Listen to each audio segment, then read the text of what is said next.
Well, good afternoon, everybody. Welcome along to Brands Hatch for day one, organised by the Classic Sports Car Club. The main Brands Britannia event takes place tomorrow, but that's not to say that we still haven't got plenty of racing action for you today. 3 races coming up for you back to back. If you're joining us on the live stream, welcome along. If you've been here at the circuit for this morning, you'll have seen a big chunk of qualifying, but we've got 3 races which will be all live streamed for you, and then we'll go back to qualifying again. If you're here at the circuit, we'll guide you through that as we have done this morning.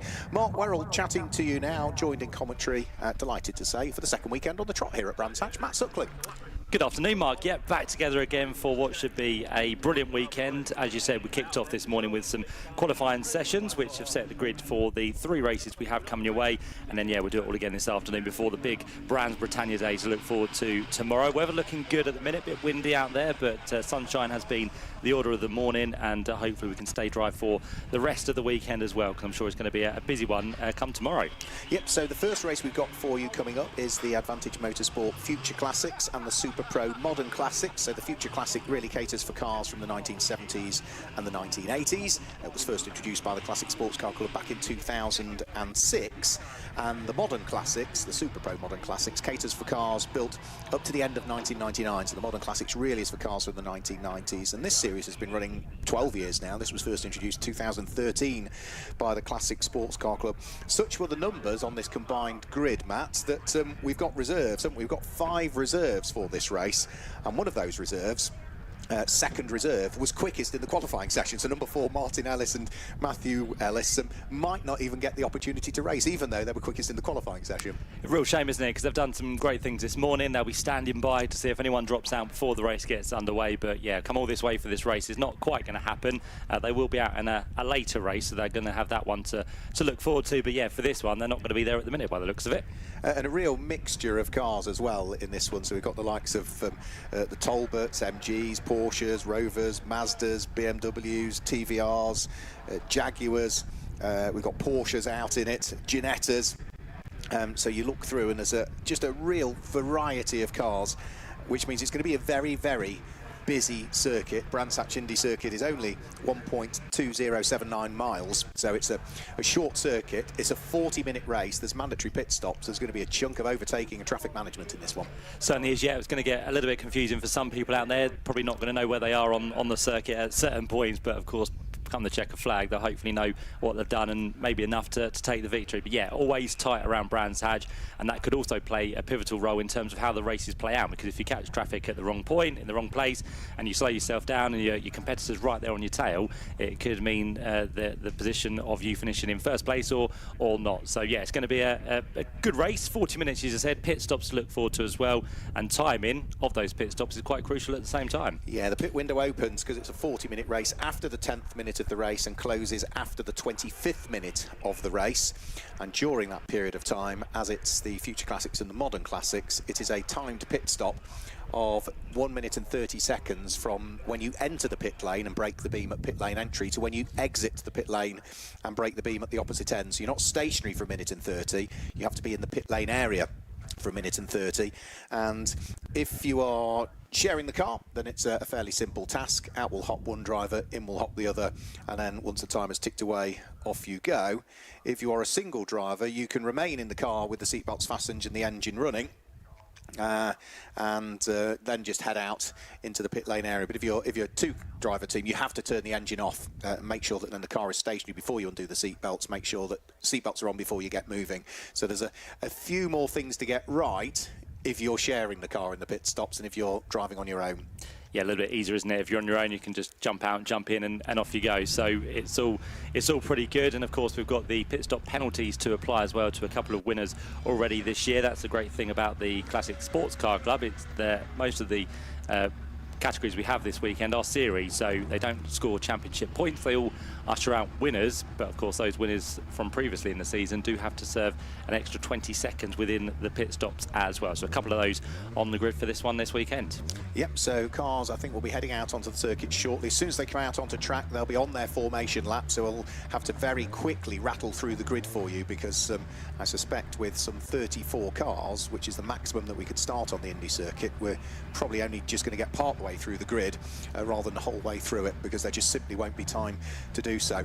There's a car that will start on pole position if you're watching the stream, the number 27 car, Roger Hamilton, the red Ginetta G20, is starting from pole position, but I can't see the number 94 car of Jordan Spencer alongside him. They're usually all assembled so they come out in the correct order, but the car that should be starting on the outside of the front row of the grid didn't seem to be there. No, that MGB GT is missing, isn't it? So that is a real surprise. I think we've just about got all of the cars we need in the assembly area. I think they've been given the sign now to start the engine, so very shortly they'll be heading onto the circuit to do their green flag lap, and even the cars that can't make it in are starting to queue up outside the assembly area. So yeah, it's quite congested down there. In fact, no, I can see him. He's just there. I can see him through the commentary box windows. Yeah, oh yes, yes, I could see. Yep. Car that should be starting on the outside of the front row of the grid. Must just be a little bit late into assembly, so there's still a bit of shuffling going on, I think, before they'll release the cars. So we do have Jordan Spencer, but he's not parked up in assembly where he ought to be. No, of course, this was brought forward, wasn't it? So some people might not have got the memo that we were going to start early this afternoon. That will be the order of the afternoon. So anyone down there in the paddock that's listening, we are going to start early this afternoon, so just make sure you're aware of that. But we can now see that the pole-sitting car of Roger Hamilton is going to be ushered onto the circuit. Now that's going to be a little bit of a situation here where Jordan Spencer actually gets to start from his position on the grid, because as you said, from the assembly area straight onto the circuit in grid formation, and the next lap round they'll be onto a race start. Yeah, let's just have a look then. So we should be able to guide you through the grid then very shortly as to how they're going to line up, provided we can get a graphic. You'll be watching the pictures, but in our commentary box we've got a few technical issues, which means that rather than seeing the footage, it's blank screens that we can see at the moment. So we'll wait for the nod from our producer as to when the grid graphic appears, and then we can rattle you through the grid in the way that they will line up for this Advantage Motorsport Future Classics and Super Pro Modern Classics. It's going to be the Ginetta that's going to start on pole position. So it's number 27, Roger Hamilton, that starts on pole position, and then alongside we should have number 94 Jordan Spencer, but he's not there. Row 2 of the grid will be Russ McCarthy and the BMW of Tom Barley, with row 3 being the first of the shared cars. Number 9 Aidan Farrell will start alongside 55, the Porsche, which will be in the hands of Nathan Lucky. Row 4 Robert Spencer and number 19 Steve Griffiths, with row 5 being number 46, the Porsche Boxster, started by Luca Maserati, who's still just a young teenager, 16 years of age, I think, Luca, alongside 54 Neil Blakes. Row 6, 351, Darren Claydon has the number 16 car, which will now be driven solo by Theo Bridgman-Williams. And row 7, it's Tom Robinson and Chris Boone. The 8th row of the grid sees Glyn Davies line up alongside 91, which is Jeff Taylor. And row 9, it's the Lotus of Suzanne Williams, who will start alongside the similar car, number 20, in the hands of David Sharp. Row 10 of the grid, David Ringham in the Jaguar has got Otal Sani's Alpha for company, and row 11 of the grid is another Lotus, Nigel Hannam, and alongside is Roland Jones. The 12th row of the grid is number 3, Colin Porter, and 188 Steve Wells, with row 13 being Mike Seaborn and the Mazda, number 73, of Jack Stewart. Liam Pugsley lines up on the inside of the 14th row of the grid with the Jaguar XJS of Samantha Sheen alongside. And then row 15, it's Simon Spooner and Christian Young. The 16th row of the grid is Daniel Grist and Andrew Haywood. And the final row of the grid, row 17, will be Jamie Upchurch and Les Conway. And that's the way that they should all line up. And those cars that were reserves are all trundling their way down the pit lane. Rather frustratingly, it doesn't look as though they're going to get to race. No, unfortunately not. We have got a few out in position though, as we said. So the number 90 machine, 94 machine, which should have been on the front row, is at the back of the field. So that looks like where Jordan Spencer is going to start this race. I also noticed that the car of what would have been on the 4th row, Robert Spencer, is at the back as well. So he's out of position and slightly a few rows back from where he should have been. Atal Sani in the 763 machine is probably 26th rather than 20th on the grid. So they're the ones that missed the call to the assembly, so they'll be a little bit out of where they should be on the grid. Yeah, Atal Sani's partnered up with Ryan Hooker, former British GT racer Ryan Hooker, for what was it, 2025, 2020, sorry, 2005, 2006 championship seasons he was racing in British GT. So then it's going to be Roger Hamilton on his own on the front row of the grid. The Hyundai safety car is going to bring them round for a second formation lap by the look of things. So I wasn't expecting 2 formation laps, but we are going to go for a second formation lap, which was not what I was expecting. we're certainly expecting it for the Liquid Moly Slick Series race later on, because they're all on slick tyres and need that extra lap. But I think this one is largely because it's so difficult to get all the cars when it's such a big grid all out of assembly area and lined up properly. So an extra formation lap just means that they'll all be able to get lined up properly. However, the clock is already ticking, so the 40 minutes are already being eaten into on this second formation lap. Yeah, and it should be a slightly quicker formation lap as well here to continue to build the tyre temperature, make sure that everyone gets bunched up nice and closely together, a little bit more speed under everybody. And of course all the drivers are made aware of that, because that has flashed up now on the gantry. So 2 green flag laps, and then everyone kind of gets a little bit hasty as they head through Paddock Hill Bend and then has to jump on the brakes. But yeah, we should all be good to go this time round. As Mark said, clock has started ticking, so we're already underway with this 40-minute race in terms of time. But next time through, they'll be going at full throttle down towards Paddock Hill Bend. So who's your money on then, Matt? Well, this is a question, isn't it? I think that Porsche that sits there on the third row of the grid, always one to watch out for. Aidan Farrell and Richard Chamberlain, especially with Richard behind the wheel this weekend as well. So yeah, number 9, I think, is probably the one I will put my money on for this. Okay, you know what? I'm going to go for Tom Barley in the BMW. Okay. Largely because he's fairly local to where I am. He's just up in North Lincolnshire. I think Brigg area is where Tom comes from. So let's see what he might be able to do. Albeit, yeah, I've just realised he's got a 20-second penalty, hasn't he, for his win at Cadwell Park? Right, no, I can't go back. Yeah, so Tom's got an extra 20 seconds in the pit lane. Sorry, Tom. Commentator's curse already. You've got the time penalty. I only just spotted it. And the other car that's got the time penalty is the number 46 Porsche that Luca Maserati will start, because that won last time out at Castle Combe. So you pick up a 20-second penalty if you win. If you win again, you pick up another 20-second penalty. And as soon as you stop winning, 20 seconds come back off again. So in other words, if Tom Barley doesn't win today, Luca Maserati don't win today, their penalties will be scrubbed for the next rounds, which are at Thruxton, I believe. So we're in neat 2x2 order, other than Roger Hamilton, who in the red Ginetta is all on his own on the front row of the grid. And we're about to get 40 minutes of Advantage Motorsport Future Classics and Super Pro Modern Classics underway, with about 38 minutes remaining. Lights go out and we're away in racing. Roger Hamilton at the wheel of the Ginetta G20. Not a bad start from him. It's a good start from Aidan Farrell as well, who's trying to thread the needle but will just remain there in 4th place. So it's going to be Roger Hamilton from Tom Barley in 2nd place. Russ McCarthy's there in 3rd, but might just lose out to the Porsche of Aidan Farrell on the inside line as they're heading towards the braking area for Druids for the first time. It's then going to be Darren Claydon, is it not, that's there in 5th position. He's moved up from where he qualified down in 11th on the grid, and it will be Luca Maserati that completes the top 6, but it's the Ginetta of Roger Hamilton that's sprinting away.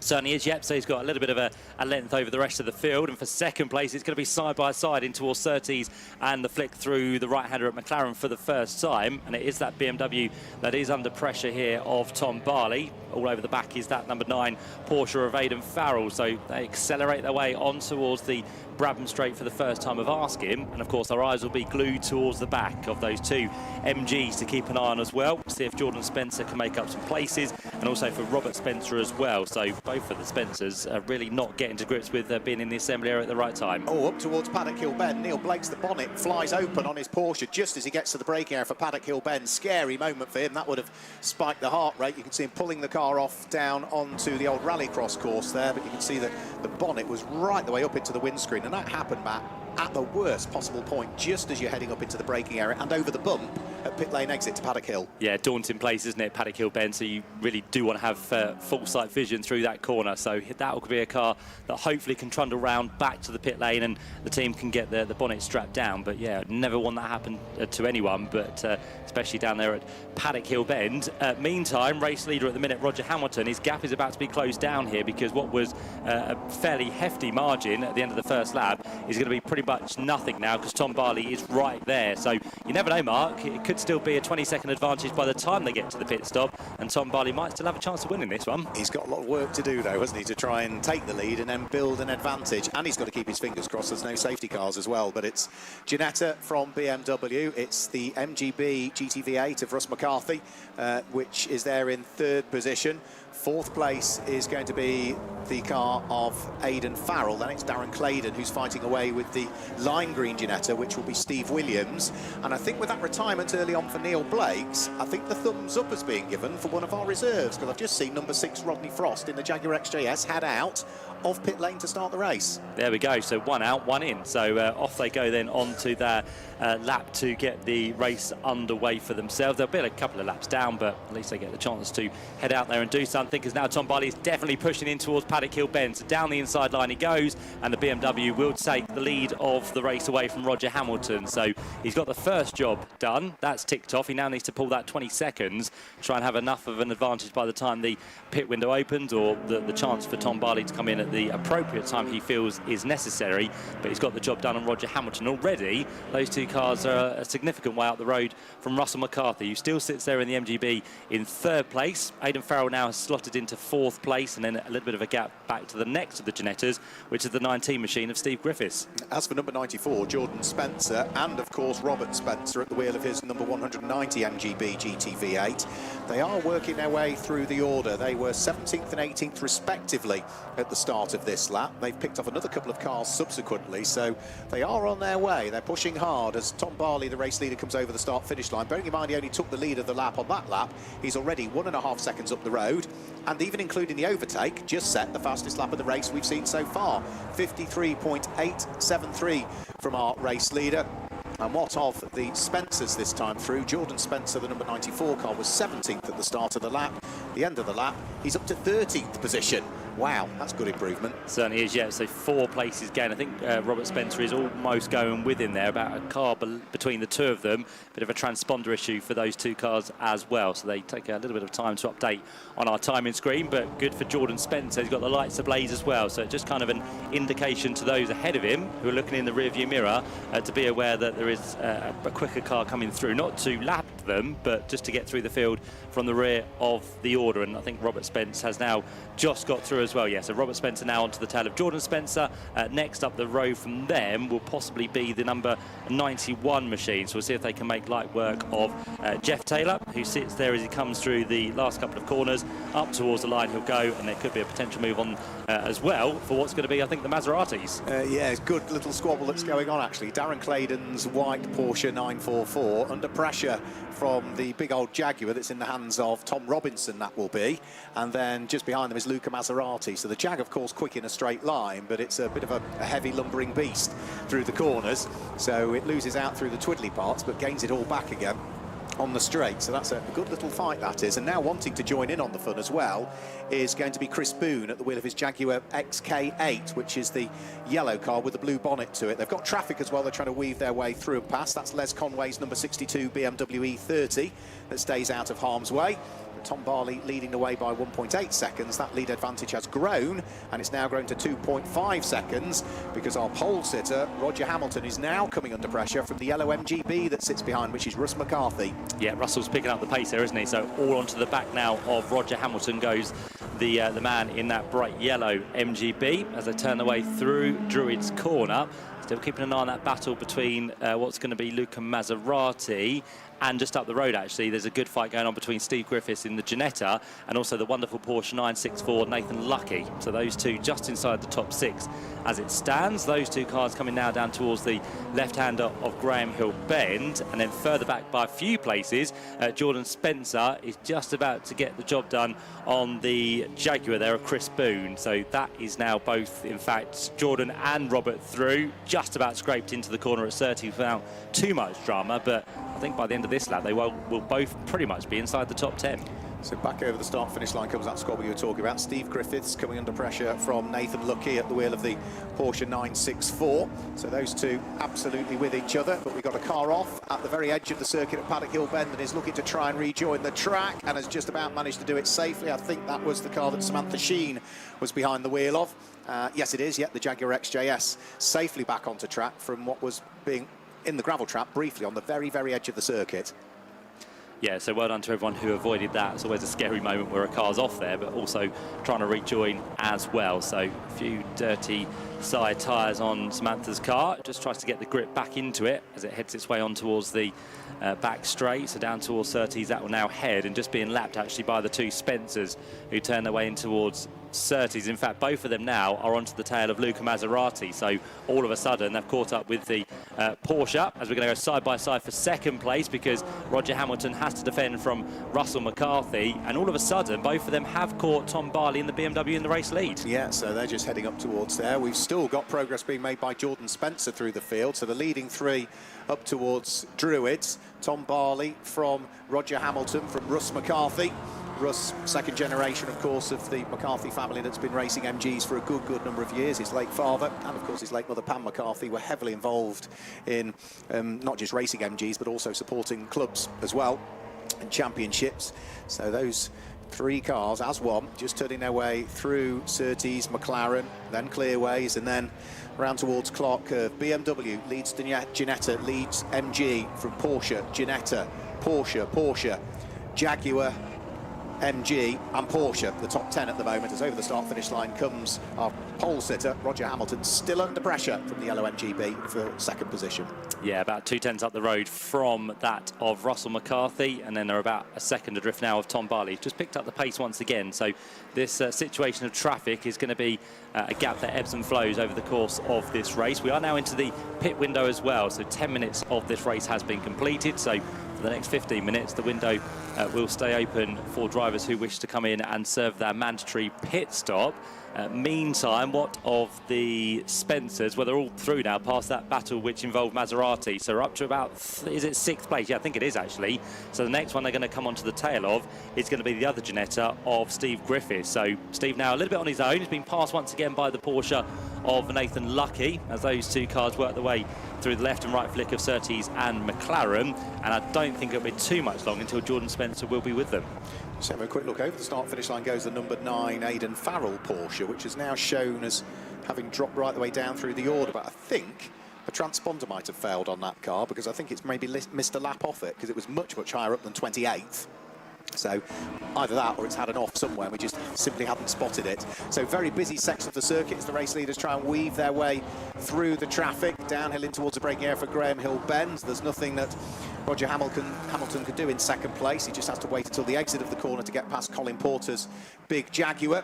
And then Russ McCarthy will also try and squeeze his way through, which he just manages to do before they get towards Surtees corner. So it does mean that second and third place are back together again, but it has allowed Tom Barley, the race leader, just to eke out a very small margin again through the traffic.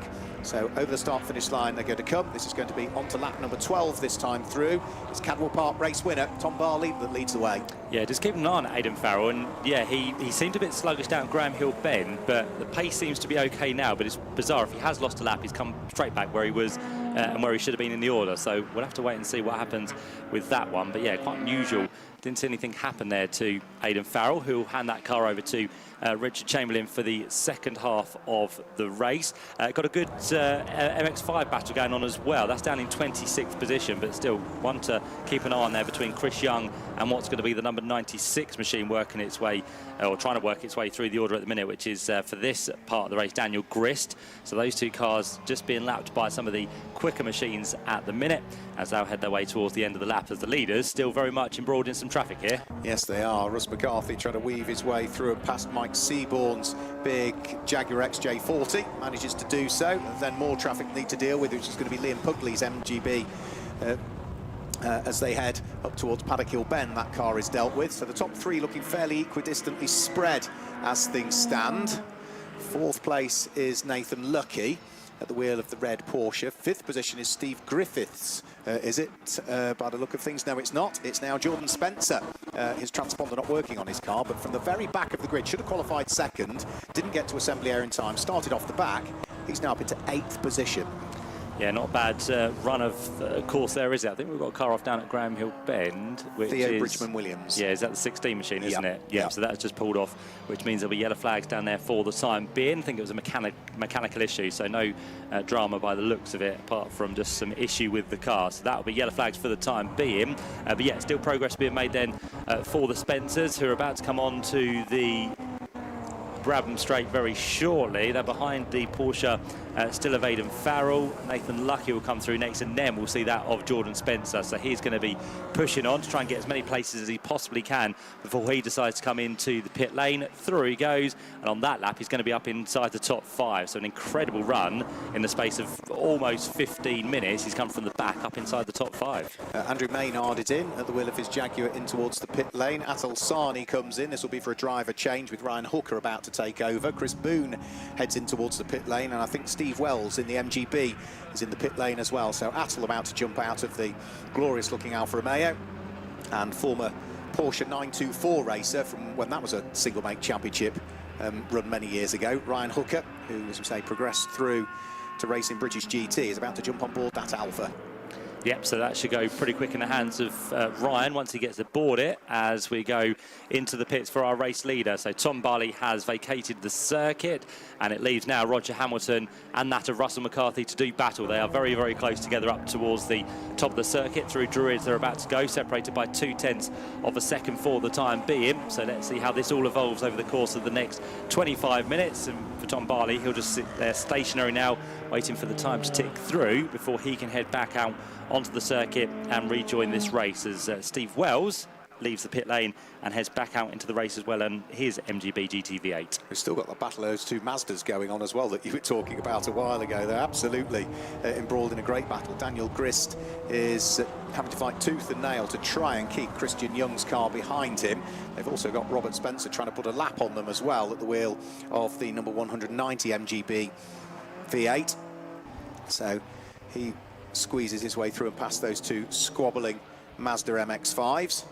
That car, again, is another one that's made good progress through the order, so they can still continue their battle. And I think just ahead of them is that, yes, it is, so that's the number 281 car of Simon Spooner. So that will be for Class FC lead, with the cars fighting over second and third in Class FF right behind him, the two Mazdas. Yep, so good battle going on there. Tom Barley still remains in the pit lane, so again, he's got this extra 20 seconds to serve, so it will definitely feel like a lifetime for Tom. And I think he'll come out probably somewhere in the region of what will be between 6th and probably 10th place by the time everything shapes out, as he still waits to rejoin the circuit. On his own now for the time being is going to be that of Steve Griffiths. He remains there on his own inside the top 5, turns left through Surtees and towards McLaren, just losing a bit more ground now actually to Nathan Lucky, because since he got through, that gap has extended with the benefit of some slower traffic as well. But David Harrison standing by to jump into that number 55, the wonderful Porsche 964, which heads towards the line now and into the pits. Has Steve Griffiths come? I think he possibly has this time round. Into the pits has come Aidan Farrell, I can tell you that much. Yep, Steve Griffiths is in, but Aidan Farrell is in at the wheel of the Porsche that Richard Chamberlain prepares and is about to take over as well. That now means, with some of the cars at the sharp end having come into the pit lane, it now means Jordan Spencer, yes, he's yet to pit, but he's now up into 3rd position overall, the number 94 car, from having qualified 2nd quickest and didn't take up his respective position in assembly area, so dropped all the way to the back of the grid. So where did our erstwhile race leader Tom Barley feed his way back out? 22nd position he fed his way back out. All of the pit stops so far have all been good for time. They're all the right side of the minimum pit stop time at this stage. So remember, it's a minute and a half from pit in to pit out, unless you're either Tom Barley or Luca Maserati giving way to Miles Maserati, and then in reality those are 1 minute and 50 seconds from pit in to pit out. Tom Barley was 1 minute and 58, so he's 8 seconds longer in the pits than he needed to be. Into the pit lane just come Jordan Spencer, and also number 13 Russ McCarthy is in, the two MGB GT-V8s. Yeah, Robert Spencer has just left, so that was one of those from the back of the field, and he's rejoined on the circuit, just going through up towards Druids, as Tom Barley heads now through Graham Hill Bend. So that's kind of the distance between the two of them. There's probably just over 20 seconds by the time Tom came into the pit lane. We've now got behind the wheel of the number 46 machine, that of what's going to be Miles Maserati. So he's now going to try and get himself into the order in just a second. Luca's still behind the wheel for the time being. That car up into 4th place as it currently stands. Russell McCarthy waiting for the time to elapse, just having a bit more fresh air come through the car before he heads back out onto the circuit. He's got the Lotus ahead of him as well to try and negotiate his way around of David Sharp, but it won't be too much longer until he gets the thumbs up to head back out from the pit lane onto the circuit. But of course, again, just sitting there just means time ticks away. Yep, so he's just trundling his way down the pit lane now. David Sharp out of the pits. His partner, Tina Cooper, on the stopwatch. Tina will be racing out in the Mintex Classic K in her Mini tomorrow, day 2 of the Brands Britannia event. So up towards the braking area for Druids. Chris Boone at the wheel of the big Jag XK8, fighting away with what will be Robert Spencer. I think that will be for position as well, won't it? Yes, it will be for 19th and 20th at the moment, with both of those cars having completed their pit stops. Chris Boone's car was involved in an incident at Castle Combe. Chunk of damage to it had to be rectified before he was able to work his way. And Tom Barley, very slow over the start-finish line. There's a spin. Richard Chamberlain is getting out of the car. The car's pointing the wrong way at Clark Curve. Yeah, is there a safety car out? Yeah, there is now. So I was just going to say, it's normally you wait until the safety car comes out. Wall. He has, hasn't he? He's just jumped into that car as well. So that's a big bit of damage on the left front. And Tom Barley was coming across the start-finish line pretty slow. Whether he was doing it to avoid or whether he was involved, not too sure. But yeah, he might have just been slowing down to avoid that incident. Yeah, now this throws a real lifeline to anybody that hasn't pitted now. They can pit under safety car. Yep. And straight away, the pit lane is filling up. Oh, there is a lot of damage to that Porsche, isn't there? The whole front end, yeah, has pretty much been ripped off that. Yeah. So now I know it's a car that Richard Chamberlain doesn't drive that frequently, but Richard is a very, very experienced racing driver. Good to see he's out of the car, that's the main thing, but that has taken a hefty impact with the wall. Certainly has, yeah. Normally he used to drive in his Porsche 935, isn't he? But for Richard, this is not how he would want to have taken over that car from Aidan Farrell. So yeah, as you said, a lifeline for those out there on circuit. They've gained a lap or so over the rest of the field, so that's going to benefit Roger Hamilton, who is yet to come into the pit lane, the Maseratis who have yet to come into the pits as well, and also the Tom Robinson Jaguar yet to come in as well. Yeah, I mean, thankfully, there's enough room for the cars to pick their way through and past Richard Chamberlain's car, but by the time we then get a recovery truck on the circuit and Marshall's sweeping up, it wouldn't surprise me if at some point, maybe, everybody has to drive down the pit lane, because the actual track might be blocked with circuit vehicles. And of course, because of the short nature of this circuit, you need a lot of time to recover that car, and with cars coming through, especially with over 30 on the grid, it does kind of come around quite quick, doesn't it? So the one thing I'm surprised that Roger Hamilton didn't dive for the pit lane. You know, he caught the safety car. I'm surprised he didn't come in on that lap. Others are doing. Jordan Spencer has got his door open as he's driving around. Door open and his hand was out of it. If you just look at the car that's coming down in towards Graham Hill Bend now whilst the clearing up takes place, door is open on Jordan Spencer's car. His hand is out. I think he's trying to cool himself down after a charge through the field, is he not? Yeah, this is his point of the race, to just take check, isn't it, of what's happened so far.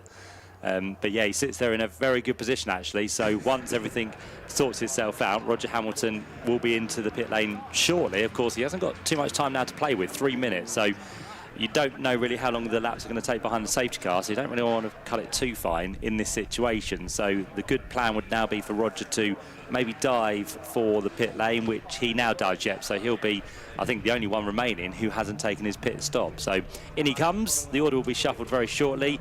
Still waiting for that of Miles Maserati to rejoin the race. And as I said, the 154 machine, which will now be taken over by Rick Walker, will be heading on its way very shortly. And then we should have the order we need to give you to see how the race will play out towards the end. Yeah, now because this safety car has happened during the pit window, the regulations state in the event of a safety car stroke code 60 being deployed stroke released during the pit window, which is what we've got, the pit window will be extended until the end of the race, is what that means. So we'll get Richard Chamberlain's car hopefully out of harm's way. So there's a chunk of debris that needs sweeping up. We've got to get the car out of harm's way. There's lots of coolant as well that's strewn itself across the circuit. That will need treating a little bit as well. And only once we've got all of that done can we get going. There's a bit of damage to the front right-hand corner of the car that Samantha Sheen has just vacated and handed over to Charles Jackson.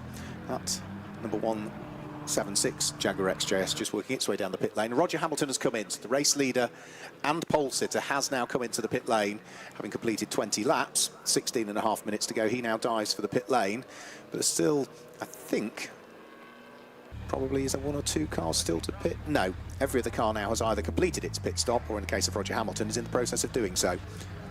Yeah, and we now have a red flag as well, so no real surprise with recovery of that car and how long it's going to take to get things sorted. So the officials have decided to throw the red flag. I was just trying to work out where actually Richard hit. I think he's probably hit the Armco rather than the concrete pit wall, because we can see tyre marks of where his car has ended up and where it was prior. So yeah, he's glanced the Armco down there. So the recovery now needs to take place. Richard was out of the car, as we said, straight away, so he was off over the pit wall and he'll be checked over as ever. Is a precaution measure at these events for medical teams to be on hand straight away. They're there as quick as you possibly can. So it's going to be the recovery now of that car, which, as I said, Richard Chamberlain had just recently taken over from Aidan Farrell and was running nicely inside the top 5. But for the time being, under red flag, and all the cars now heading into the pits. Yep, so no indication as to whether that is end of race or whether that is going to be restarted. So we've got a lot to get through this afternoon, and that's a sensible decision again to start half an hour early when you've got a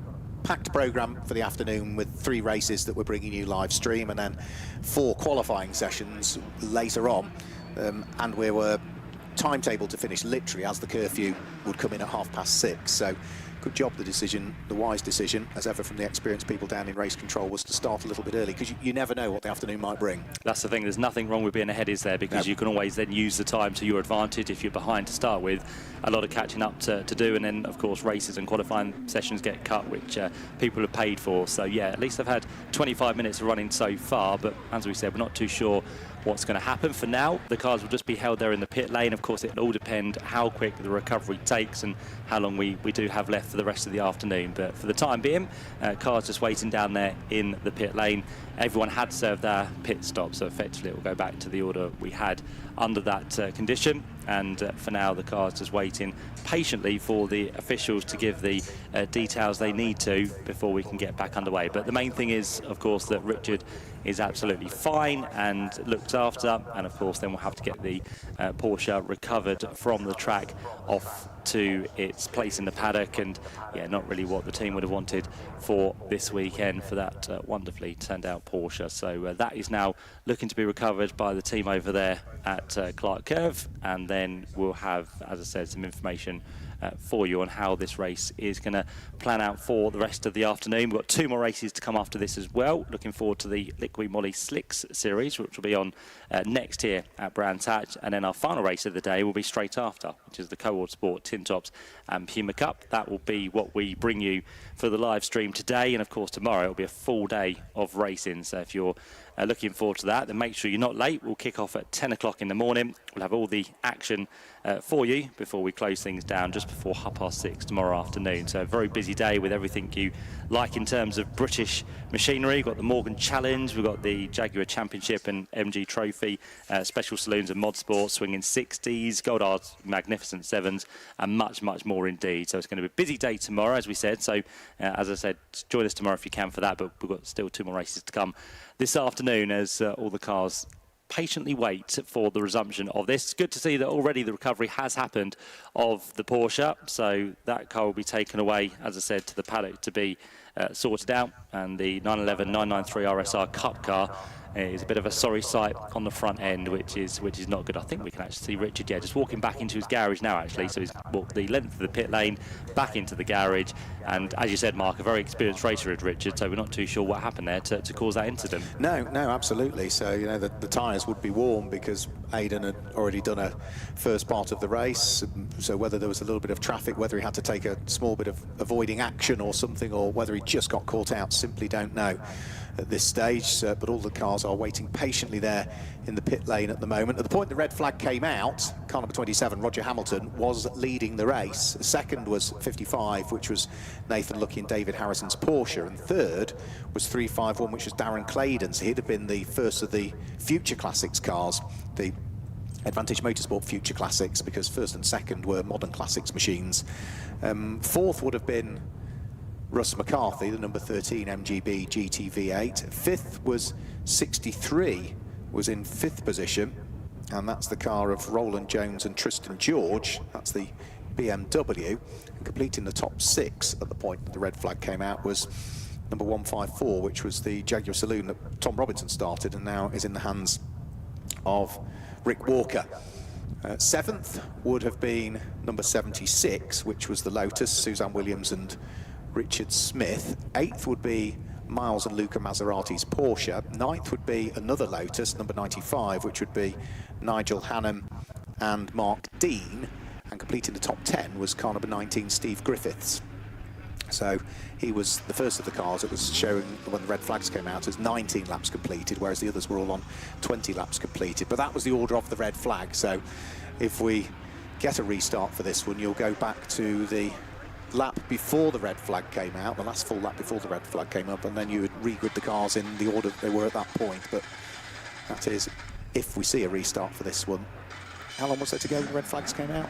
About 16 minutes. 16 minutes, yes. We weren't at 75%, but so we've got a lot to get through this afternoon. But on the basis that none of the cars are being waved to the outer paddock, I think there's still hope, you know.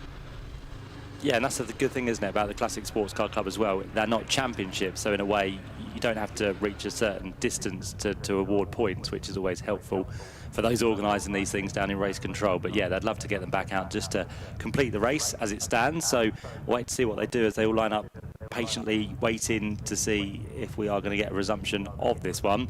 As I said, the clear up of the car has been done pretty quickly. What will now be happening is the officials and the circuit maintenance team will just be looking at the barriers, making sure they're all okay. Doesn't seem like there needs to be any big repair to the Armco there. Lots of cement dust has been dropped down on the circuit just to soak up the fluids which would have been leaking from the front of the Chamberlain and Farrell machine. And then once the word has been given, we'll know, as I said, what needs to be done in terms of a restart, or if this race is going to be done and dusted for the time being. But yeah, a lot of people down there at the minute over at Clark Curve just evaluating the scene, and there's going to be some more charging through the order if we do get back underway, because looks like Jordan Spencer wants to make up a few more places, where he currently sits in 11th position. And then Richard Spencer looks like he's lost out a little bit in that pit stop, because he dropped down into 15th place. So he's got some more work to do, with some more places to be gained if we do get, as I said, the race back underway. Yeah, all of those that pitted under green flag conditions were the big losers in that one, and I think that's why it's always useful in this sort of format of racing, a 40-minute race where pit window opens after 10 minutes of the race and closes after the 25th. Try and pit as late as you can. If there's a safety car comes out earlier, pit them, but if not, if it stays green, pit as late as you can, because it gives you as much time as possible for the possibility of a safety car to come out and then pit under it that way. Exactly, yeah. I think that's handy, isn't it, for single driver teams. If you've got a two-pairing team, you want to try and give as much to both of them in terms of equal time, yeah. All depending on the driver's ability and who possibly pays the entry fee and whose car it is. But yeah, they try and split it as fair as they can. They can. Phil Dunlop, the man in the blue shirt out there on circuit, he's the clerk of the course for the Classic Sports Car Club, so he'll be in contact with race control. He'll be evaluating the scene, chatting to the marshals and officials and crews that are down there, and only once he is satisfied that all of the work has been done that needs doing will we get the race back underway. All the cement has been treated. I would now imagine it's a case of the circuit maintenance team getting leaf blowers off the back of the pickup truck and blow away the residual dust is usually what happens now, just to try and, now that the oil and coolant has been treated, just to try and remove some of that residual dust that otherwise is going to be blown into the faces of windscreens and cars when we get racing back underway. So all of the cars will just have to wait patiently still there in the pit lane. And then once we get this race done and dusted for the Advantage Motorsport Future Classics and the Super Pro Modern Classics, then we'll get Liquid Moly Slick Series cars out there. And then our final race of the day will be for the Quad Sports Tin Tops and Puma Cup. Looks as though now, with the chemicals being put out onto the circuit, looks as though there's some further dispersal of coolant needed. So this is a chemical. You put down the cement dust, for want of a better word. It's not cement dust nowadays. It's sort of a quick dry is the easiest thing to call it. But if that doesn't do the job, then you then put down a chemical, which seems strange, doesn't it? You're putting liquid onto liquid, but it does disperse whatever's been put down, which is largely going to be coolant, and coolant arguably is slippier than oil on a track because it doesn't evaporate at all.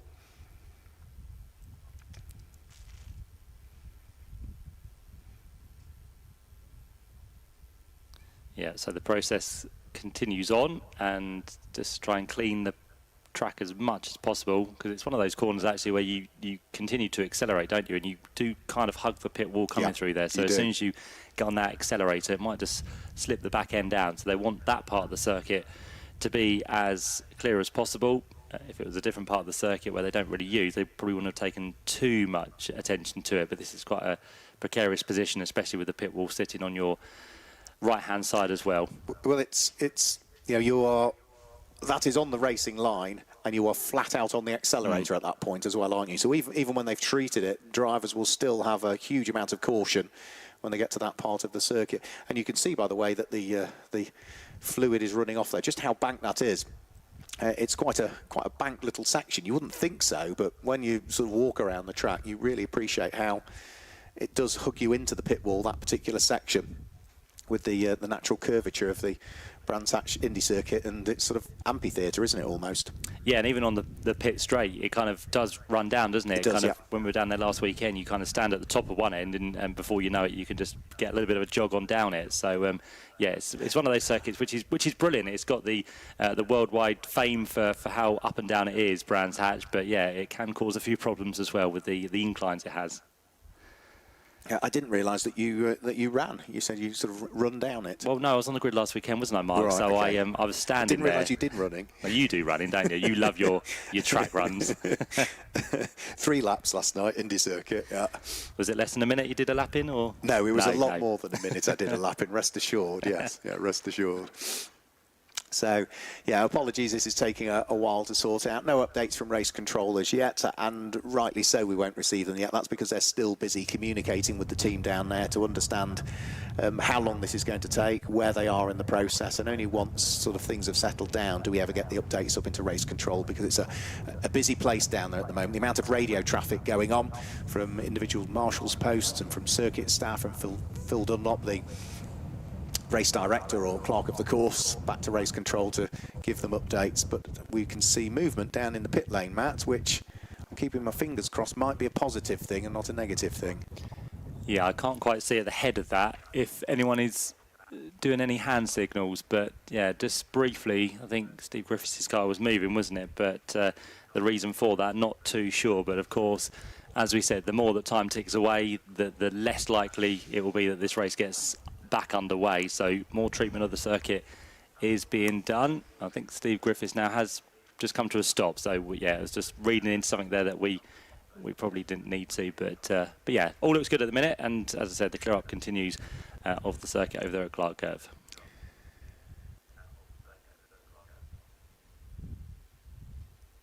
So tomorrow here at Brands Hatch, if you are here at the circuit, or if you're watching the live stream as well, we've got plenty to keep you entertained as well. We start racing at 10 o'clock in the morning, and we've got 6 races to slot in prior to the lunch break. So 10 o'clock in the morning is the first of those races. Even during the lunch break, we've got things going on as well at Brands Britannia. We will have a Morgan Challenge grid walk and display. So if you're here tomorrow at the circuit, rather than watching a live stream, there'll be a grid walk for you to get up close to the drivers and the cars in the Morgan Challenge, which is celebrating its 40th year as a championship in the UK, but even more so, something I'm really looking forward to. Last year we had at Brands Britannia the Group C Jaguars from Le Mans, from the back end of the 1980s into the 1990s, doing demo laps. We've got more Jaguars out doing demo laps tomorrow, but something very different. We've got a European Touring Car Championship winning Jaguar XJS out doing demonstration laps tomorrow. That won the European Championship in 1984 in the hands of Tom Walkinshaw. We'll tell you a little bit more about that tomorrow. But we also have 2 cars I always loved when they were first produced. They were, at the time, the fastest production car in the world, and then went on to create the competition versions, which is the Jaguar XJ220 that raced at Le Mans in 1993, which again was run under the banner of TWR Racing, Tom Walkinshaw Racing. And then after what was a disappointing, a frustrating 1993 Le Mans race for the 3 cars that were entered, they didn't appear in 1994 at Le Mans, but they did appear back in 1995, and again had a bit of a frustrating experience, really. They weren't run by TWR in 1995. It was Richard Piper's PC Automotive that ran them in 1995, and we've got at least one Jaguar XJ220 out doing demonstration laps tomorrow. As I say, Matt, that was the fastest production car in the world at the time it was produced. What do you think it did, the XJ220 in road form? De-restricted. What, top speed? Top speed, yeah. This was without the catalytic converter on it at the time. 120 miles an hour? We're talking 1993, Matt. I wasn't born. Not I was born. 1923. 217 miles per hour. Wow. 217 miles per hour. That's 1 kilometre short of 350 k's. Well, if you rearrange my numbers, 210, that would have been probably closer, wouldn't it? Yeah, 217 miles an hour. It's incredible, isn't it, what they can manufacture? Amazing. Yeah, looking forward to seeing those out at Brands Britannia. That's all here tomorrow at Brands Hatch, so if you're watching the live stream, I think we are going to show you the demos. So if you're watching the live stream at home, you will see the demonstrations tomorrow. I think we are filming those in the lunch break, so you can sit back, relax, enjoy, reminisce, whatever the case may be. And if you're here at the circuit, well, you'll hear the sound of them as well. We'll introduce them at the time. We'll talk a little bit about the cars and the period and the history, but we will also remain silent, Matt, because people want to hear the cars, not us, don't they? Of course they do, yeah. We want to hear them as well, don't we? Yeah. So we'll be quiet to enjoy that sound from up here in the commentary box for tomorrow as well. Just pop down quickly to the balcony of Brands Hatch. It's a lot windier now than it was this morning, isn't it? The wind really has picked up out there, so there's a brisk breeze blowing through. I think the incident now has been cleared at Clark Curve, which is good. So just waiting for word of what's going to happen. Cars still being held at the minute down on the pit lane, and there's a safety car at the head of it. So if we do get a restart, I think it will be under the safety car conditions. We've got a brand new grid by the looks of it being brought to us as well, and hopefully some information on what is going to happen with the rest of this race as the cars, as I said, just wait and head their way through to this, hopefully, conclusion of the Advantage Motorsport Future Classics and the Super Pro Modern Classics as well. Yep, so confirmation from Terry Scammell, who again is one of the clerks down in race control. We've been handed a new grid for the restart of this race. The duration of it is still TBC at the moment, so just to be confirmed, but at least we've got the grid. What they do need to do though, Matt, is all the cars are in the pit lane. They're all going to have to come out of the pit lane, do a lap of the circuit, line up on the grid in the correct order, which they're not in the pit lane because they're in a random order, of course, from when the red flags came out. So that's going to take a while for our marshals to sort out.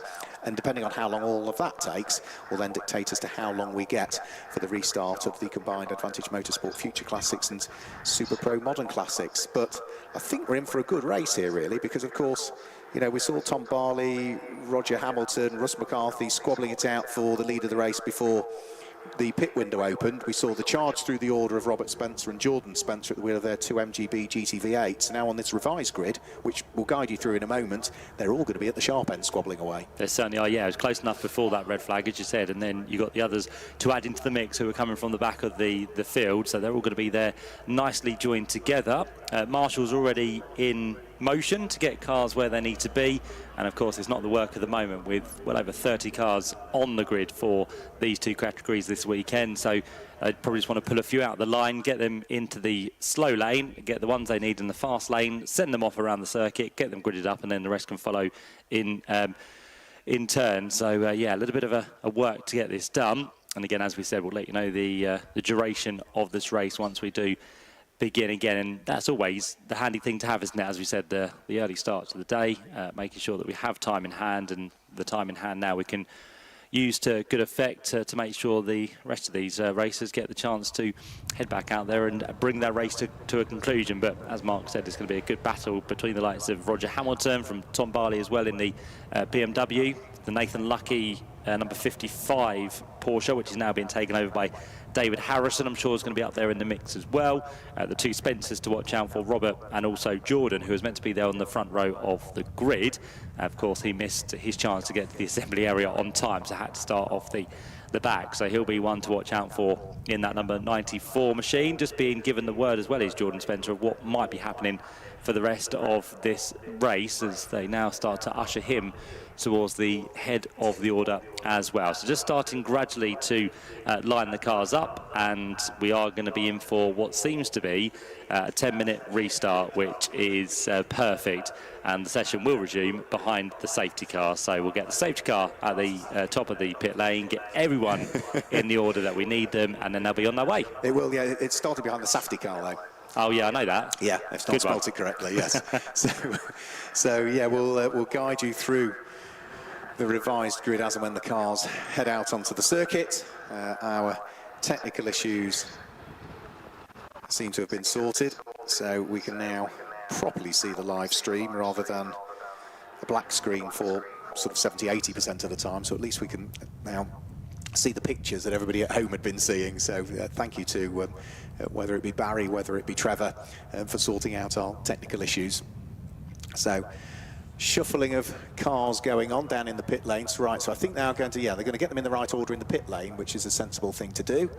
And that looks as though, is that Daisy Late, our chief pit marshal down there, just making sure that all the cars are in the correct order, and that's sensible, because at least it then means, Matt, when they leave the pit lane, they're all in the right order. Exactly, yeah. So they've got the full use of the pit lane, so already they're starting to queue them up far out of the pit exit, which is good. So you can see Tom Barley is there, Roger Hamilton's there, Russell McCarthy's there, David Harrison's there, Steve Griffiths is there.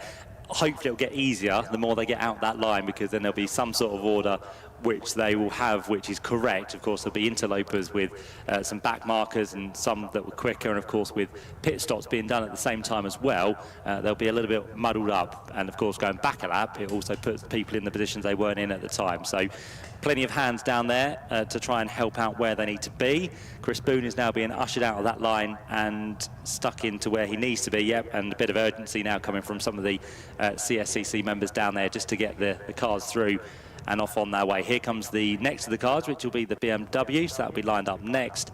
And as we said, this is not the work of a moment. Trying to reshuffle 30 cars is quite a task, isn't it? Yeah, very much so. So I think it's 36 cars are showing on our restarted grid, but I think we can safely discount one of them because it's still showing Neil Blake's on the grid, but his was the car that had the bonnet fly up in the original race just as we went up towards Paddock Hill Bend.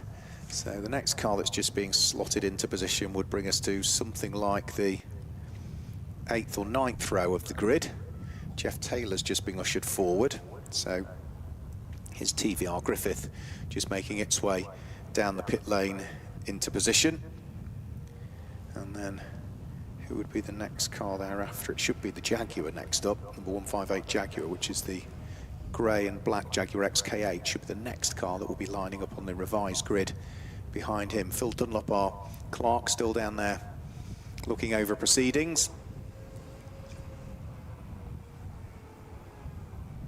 So that is Rick Walker and Tom Robinson's car that's next up. Now that should be starting a couple of places ahead of the Jaguar, so there's still a couple of places ahead of the TVR, so there's still a little bit of shuffling being done, I think, down there in the pit lane. And this race should be restarting for 10 minutes behind the safety car, which means that we will end up probably having lost 20 minutes of the half an hour that we started early, Matt. So good job we started early, wasn't it? Otherwise we'd have struggled to get everything in by the end of the day. Exactly, yeah. We should be then back on target for the timetable we have for you for the rest of the afternoon. A few Lotuses now being brought into position, so we're getting there slowly but surely. We're going to hopefully have that MX-5 battle to resume as well, because that was going on very much in the first half of this race, and hopefully those two will be joined back together. And then, yeah, I think we're gradually getting there now. So as I said, the easier it will get as we get towards the rear, because most people should be in the order they were, and no interlopers will be apparent. So we're almost there. I think it will be surely time to get the safety car on its way out of the pit lane very shortly. A little bit slowly they'll do, and then now everyone will catch up. When them all sort of try to slot themselves into position and creep in front of the next car, it's a bit like when you're queuing to get through the tunnel northbound, isn't it? When you leave Brands Hatch on a Sunday, trying to find the queue that's moving quickest and edge your way into that one. So weather forecast still reasonable. I've been keeping an eye on what the percentage of chance of rain is though, and on our graphic it's showing 60% chance of rain. Well, at the moment about 4 o'clock onwards, so another couple of hours yet, then we start to see maybe a 20–30% chance of rain with the app that I've got. We get to 5 o'clock, Matt, we get to 6 o'clock, and then up to about 50–60% chance of rain. So I think we're all right. It's going to stay dry for our 3 races we've got, but for the qualies after that, and I think we might see some precipitation. Yeah, the weather's coming from that way, isn't it? So yeah. clearways Clark curve for people who can't see my hand gestures there. But yeah, we had a wet day yesterday, didn't we? Very wet for people who were testing here at Brands Hatch in the morning. So some might have had a little bit of wet running, but yeah, again, for this afternoon, if we do have any rain coming in, it's going to give us maybe a little bit of a topsy-turvy grid for the races we have tomorrow. So yeah, sunshine and showers, I think, is the order of the day as we head through the end of August. David Sharp's just come into position in the number 20 Lotus. Where's he going to slot himself through? He's in the correct position because he got Steve Wells right beside him. We then need to usher forward Jack Stewart at the wheel of his Mazda MX-5. Next up then should be Liam Pugsley at the wheel of the number 146 car. So great work is ever being done by our Brands Hatch marshals to ensure that all of the cars are going to be largely in the right order. There's Liam Pugsley's MGB GTV8 just being brought into position. And the next car after that should be Andrew Maynard's Jaguar in its Castrol livery. And then it should be the Colin Porter and Jack Robinson Jaguar, which does come up into position now. And then there's only just a few more cars thereafter to get themselves where they need to be. And thank you to Lewis Mason, who is one of our employees here at MSVR, spectating at Paddock Hill. It's just started spitting with rain, he's told me. Thank you, Lewis. So a few little spits of rain in the air, so forget it's coming from that way, though. It's coming from that way, yeah, that way, as opposed to that way, yes. Really useful for everybody other than me, Matt, that's listening or watching, and that's really useful. Yeah, sorry. We're nearly there, right? So, do you know what happened at Donington Park? We started talking about music and stuff, didn't we? We'll go into that scenario very shortly. We'll head off on as many tangents as need be to keep filling the time. But we are nearly there now, so brilliant work done by the officials and the marshals to ensure that we are pretty much able to get the cars out. I don't think we'll probably get a grid graphic for the restart. If we do, brilliant. If we don't, I will manually rattle through the way that these cars will line up for the restart, because we should have probably 34 of them for the restart, which is still pretty much going to be a full grid, is it not? Yeah, 34 is the maximum we could start, I think, at Brands Hatch on the Indy circuit. So we've managed to, according to this grid, still have 34 there, which surprised me. And that's why, because it still shows Farrell and Chamberlain on this grid, who brought about the red flag.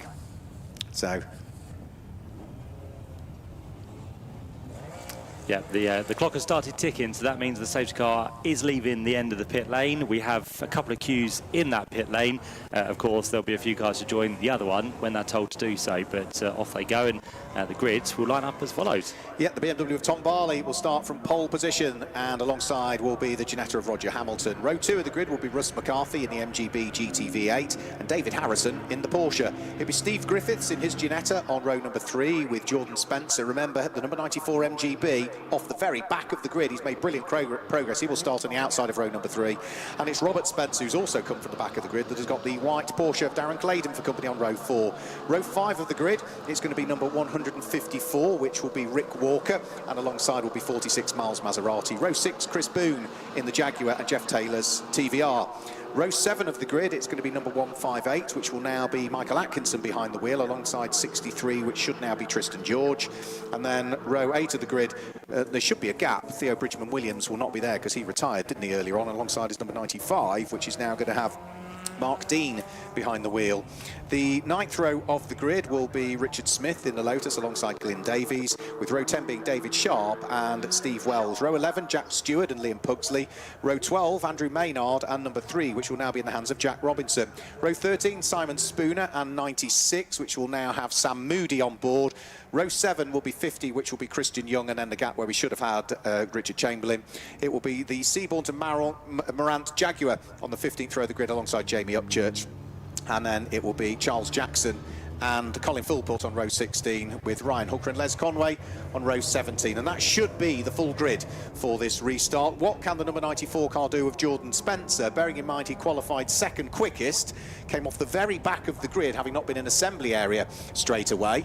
And he is now right at the sharp end of this one, with only, 5 cars now to overtake to take up the lead. But Tom Barley gets the race back underway. The Cadwell Park race winner now has overcome his 20-second penalty with that red flag, and I did pick him out as a potential winner before things got underway, but that was before I forgot he got an extra 20 seconds in the pits. There we go. Miracles do happen, Mark, don't they? He could help be on for the first win of the day here, but he's got some quick charges coming through, has Tom Barley. He's got Roger Hamilton right on his tail, although the top two have got a fair margin under that restart as they get back to green flag racing with 7.5 minutes to go. So Russell McCarthy under pressure now. David Harrison gets a great run in his Porsche along the Goopers straight, goes down the inside line, and that's going to be him up now into third position. So a lovely move there to see the 964 through on Russell McCarthy.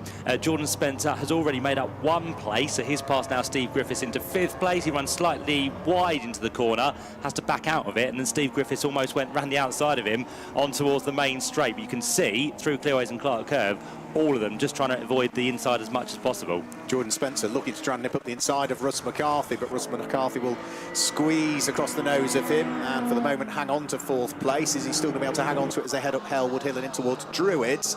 Well, Jordan Spencer now trying the outside line at Druids. Is he going to try the cut back? Yes, he does. He tries to triangulate the corner and he's now going to draw alongside him and go through and ahead of Russ McCarthy. That's on the sprint down towards Graham Hill Bend, so another place gained for Jordan Spencer, who is having a fantastic drive through the order. He'll be grinning from ear to ear even if he doesn't win this. Certainly will, yeah. He's got 4 seconds effectively to make up to try and catch Tom Barley in the lead of the race. We'll see what he can do about that in due course as they come through to complete another lap very shortly. Got battles all down the field once again, and in fact it's still the Mazda MX-5s which we are focusing on there on the live stream, so you can see they're continuing that battle which was ongoing before the pit stop and continue to do so after the pit stop as well. But this time in the 96 machine, it's now Sam Moody aboard as the Castrol Jaguar tries to squeeze its way through on the inside of the Lotus Elise, which it does. So it's David and Goliath there with the big old Jaguar up against the small and nimble Lotus Elise, which now comes back onto the start-finish line. 5.5 minutes to go,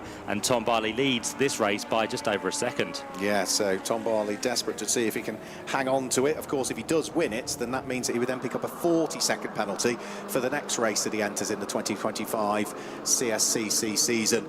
Swabbles all the way down through the order. Windscreen wipers on as well on the number 3 Jack Robinson Jag XJ40. As over the start-finish line shortly will come Tom Barley. Are we going to see Jordan Spencer through and ahead of David Harrison's Porsche this time as they come onto the start-finish line in a straight line? The MGB GTV8 has more grunt than the Porsche, so it's another place gain for Jordan Spencer on the run towards Paddock Hill Bend. He is now up into third position, and he's now going to try and set his sights on the Ginetta ahead in the hands of what will be the pole sitter Roger Hamilton. Yep, and clear track ahead, isn't there, for Jordan Spencer now, so he can kind of get on with it, try and do some quick laps and hope to get to the top 2 before we see the checkered flag, which is less than 5 minutes away. Roger Hamilton, though, in second position, is very much now taking the charge to Tom Barley as they work their way down towards Surtees and McLaren, and Tom Barley might have a slight issue there. He pulls to one side. It's either an issue or he's not too confident in these conditions, which seem to be getting slightly worse. No, Tom Barley is very much slowing through the right-hander of McLaren. So our race leader is going to be destined for the pit lane because he slows his way in towards the pits, and Tom Barley is now not going to be in lead the race because Roger Hamilton has gone through and Jordan Spencer up to second on the charge. Such a shame for Tom Barley. It all seemed to be going beautifully well for him, and it's all come unravelled towards the tail end of this one with just 4 minutes of the race to go.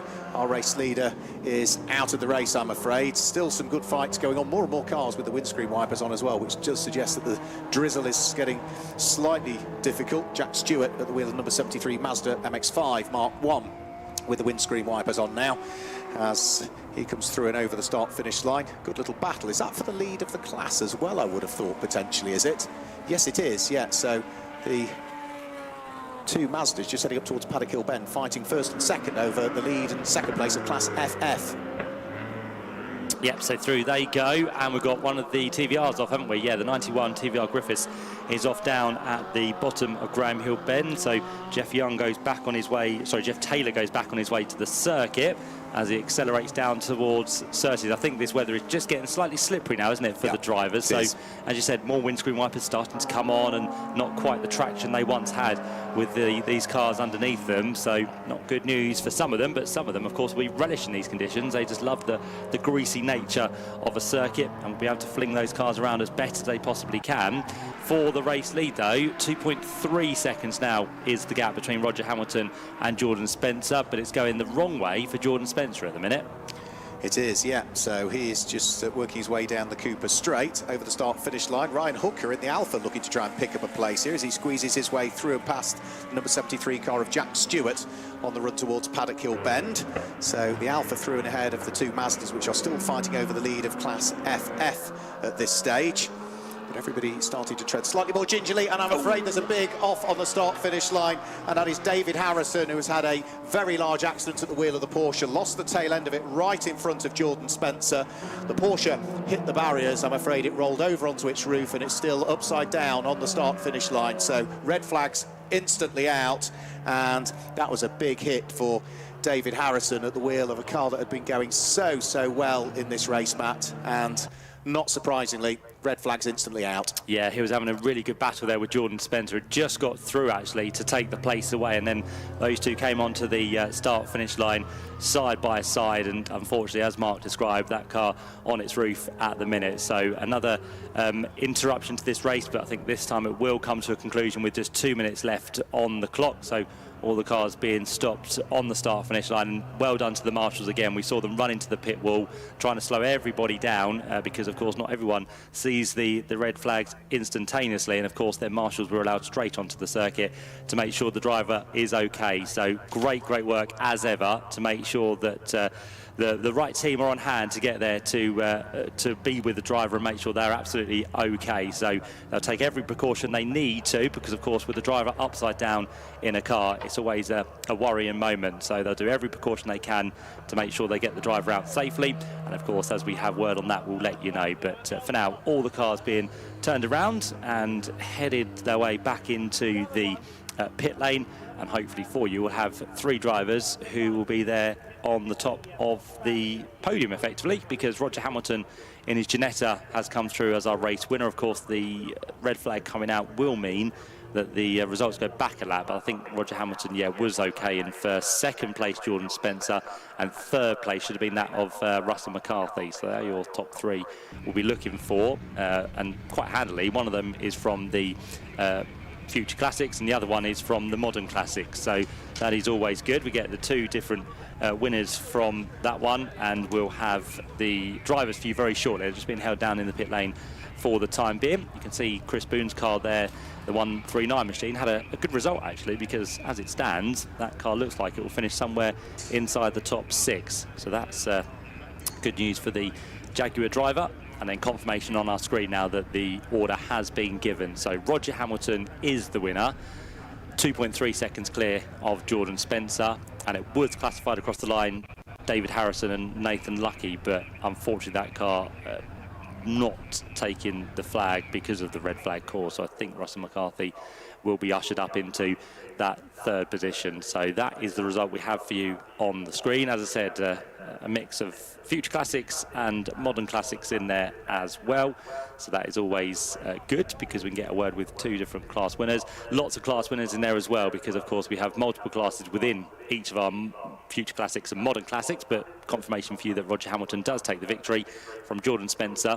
Nathan Lucky and David Harrison are classified as 3rd on our screen. Russell McCarthy and Steve Griffiths next up, with Chris Boone in the Jaguar in 6th place. Darren Claydon and then the Maseratis comes next in 8th place. The Robinson Walker Jaguar next up in 9th, ahead of Jeff Taylor, Steve Wells and David Sharp. Then further back, 13th place, Glyn Davies.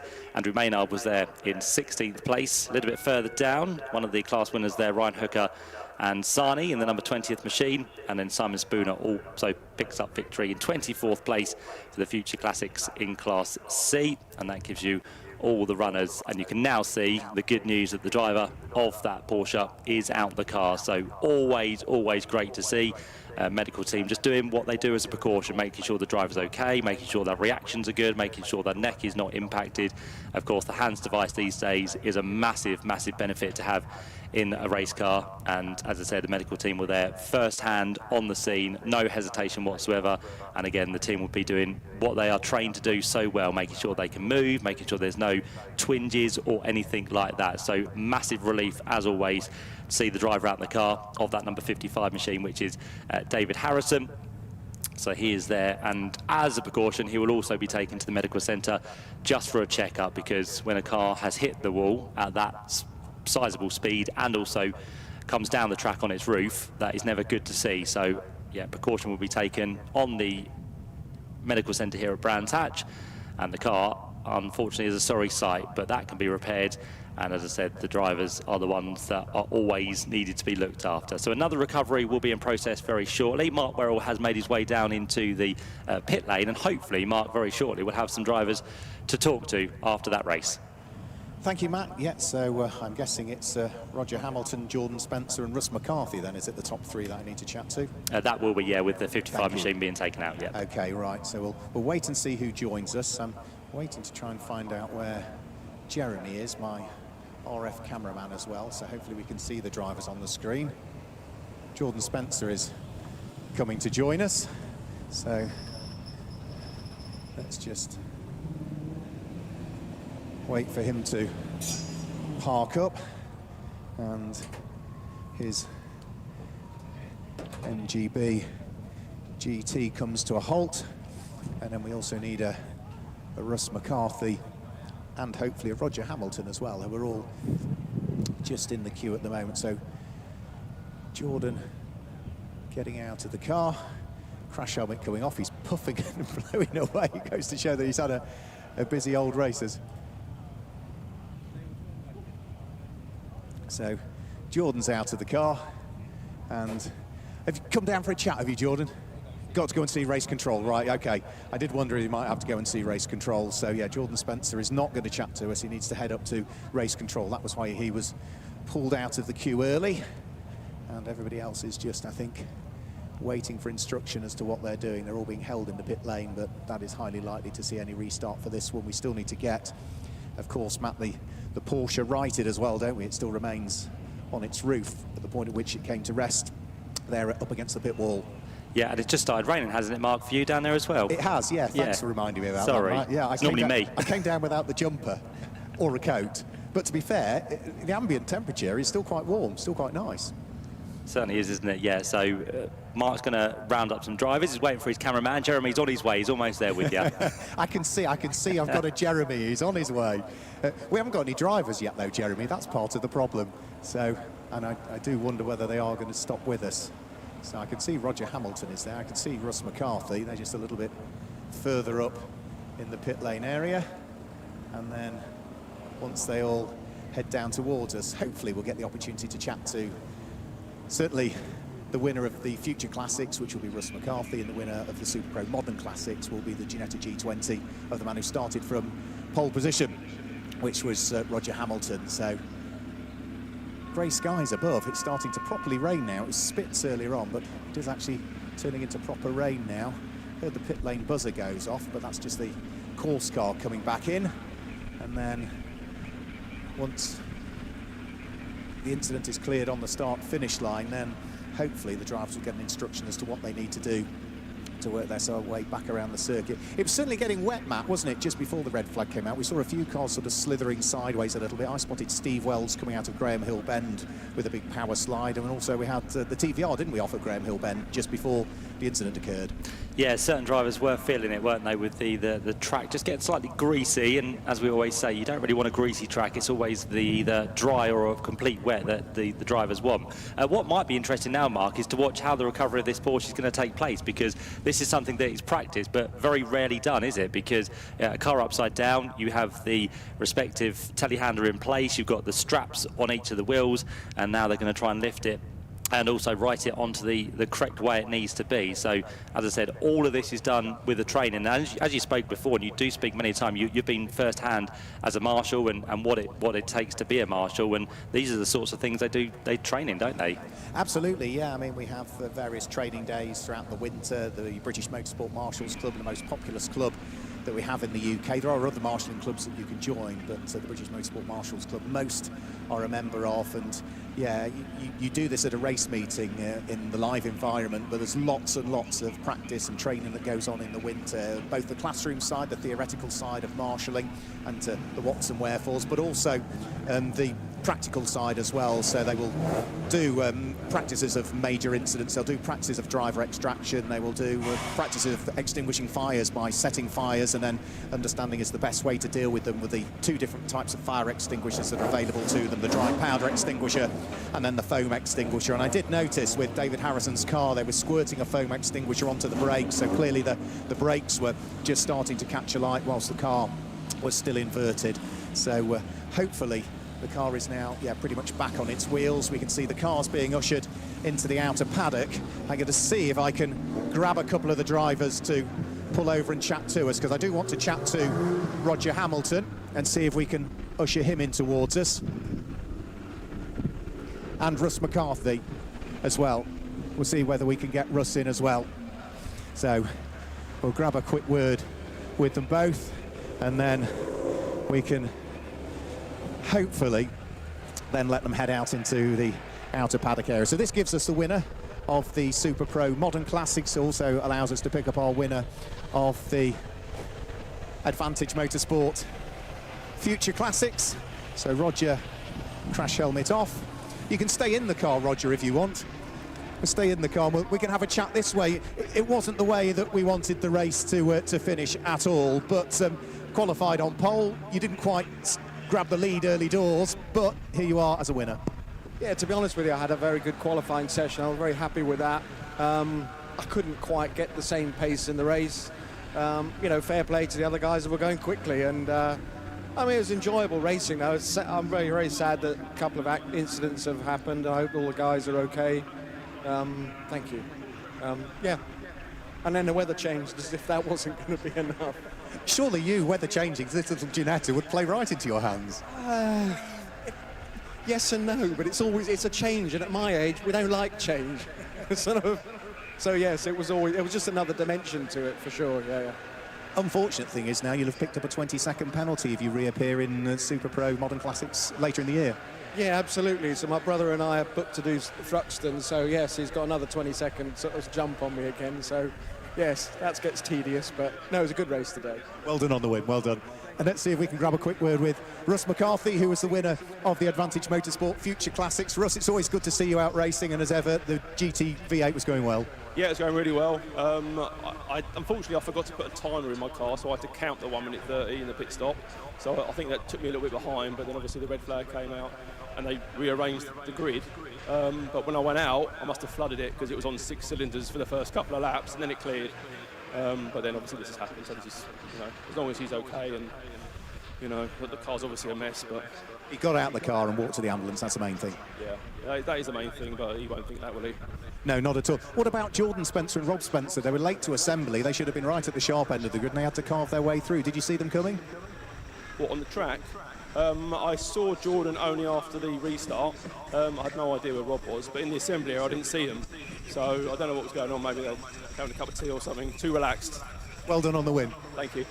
There we go. So that's our 2 race winners, both the car that won the Super Pro Modern Classics and the Advantage Motorsport Future Classics. Let's go back upstairs to Matt Suckley in the commentary box. We've got the Liqui Moly Slick Series coming up for you as our next race. Thanks very much, Mark. Yeah, great to hear from our 2 winners down there in the pit lane. And as Mark said, the Liqui Moly Slick Series on the way. It might be the wet series, actually, because the weather conditions continuously are changing here at Brands Hatch. I think it has stopped raining now, so a brief spell of rain has just departed itself into Brands Hatch, but hasn't really dampened the track too much. It's a fairly mild day, so that should dry up fairly quickly. More fluid being dropped down as well, where the car of Nathan Lucky and David Harrison have found itself. So again, just the treatment of the surface to make sure that is not as slippery as it once was. And great work as ever by recovery team here at Brands Hatch. They are very much used to recoveries at this sort of incidents due to things that happen on the circuit. But yeah, that car, unfortunately, of the Porsche, which is a wonderful, wonderful car, has sustained quite a lot of damage on the roof, windscreen, the bonnet, the right side. I think one of the tyres came off as well as it kind of grazed itself along the pit wall. So I don't think there's too much damage to the pit wall itself. It's just kind of the car and a little bit of the track surface, but it shouldn't take too long to get that recovered. So now the Porsche being held aboard the trackside recovery flatbed, and well done to the marshals for being on the scene as well as the medical team at the same time. So we've got a further race on the way, as Mark said, the Liqui Moly Slick Series to look forward to shortly. A wonderful array of cars in this, from GT3 machinery all the way down to sports cars as well. So that'll be the next one we see on the circuit, with a mix of saloons, hatchbacks, and also sports and GT cars to look forward to. They set the track alight this morning with our qualifying session, and we'll see how they all line up once we get the recovery of this situation done on the circuit. We'll also bring you one further race here on the live stream today. That's going to be for the Co-Ed Sport Tin Tops and Puma Cup. Both of the two races we have coming up for you are 40-minute races with pit stops, so that's going to be the order for them. They are only here for Saturday. They're not here tomorrow with the full Brands Britannia Sunday action, so they'll leave us and head off to their next rounds, which will likely be Thruxton in around about 3 or 4 weeks' time. And then we have 4 further qualifying sessions to bring you this afternoon as well, which include the Adams and Page Swinging 60s, which is for the second group, so classes A, B, C, G, V and Z. We also have the Gold Arts Magnificent 7s. They'll be heading out for their qualifying session to set the grid for tomorrow's race. We'll also see the Lackford Engineering Midget and Sprite Challenge, which will join us here for that qualifying session, which is the penultimate one of the day. And then the final bit of track action today will be for the Midland Classics Restorations Classic K and the Hawthorne Jaguar Challenge, which we have a wonderful entry for this weekend as well. That'll be our final qualifying session of the afternoon. Do get the opportunity to head down to the paddock at some stage, either today, later on this afternoon, or if you're here tomorrow, because there's always a wonderful atmosphere down there in the paddock and some lovely cars for you to have a look at as well, and have a quick chat to some of the drivers and teams down there. Always happy to show you around if you ask nicely. But yeah, wonderful paddock from the Classic Sports Car Club this weekend. Very full down there on the outside of Paddock Hill Bend. And of course we have the pit garages, which are for you to have a little look in if you're heading that way as well. Across the course of the afternoon we have the Midget and Sprite Challenge cars down there, which will be out in presentation tomorrow during our grid walk, and also our Jaguar demonstrations during the lunch break tomorrow. So it's going to be a busy day. That's why we've got all the qualifying sessions pretty much today, and then we go full racing from 10 o'clock tomorrow morning all the way through until 6:30 for the second edition of Brands Britannia, which is going to be with lots of things for you to do off the track, as well as watch some great racing on the track as well.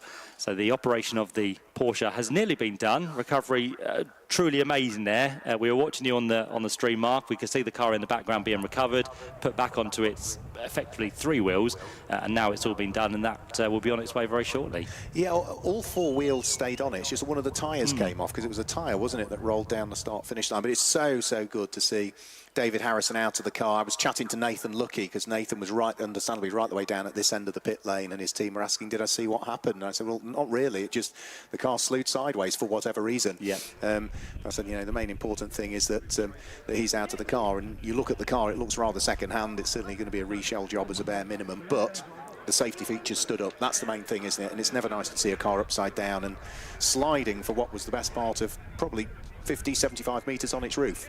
Yeah, it got sideways, didn't it? It kind of tipped over, and then when it was on its roof, it's kind of almost like it goes everywhere. It hardly stops. You've got no momentum to stop the car when it's on its roof. So, yeah, the most important thing, as we said, was the driver. He got out. He was absolutely fine by what we saw. As we said, he'll be taken to the medical centre for a checkup, and as soon as he's A-OK, he'll be released and on his way once again.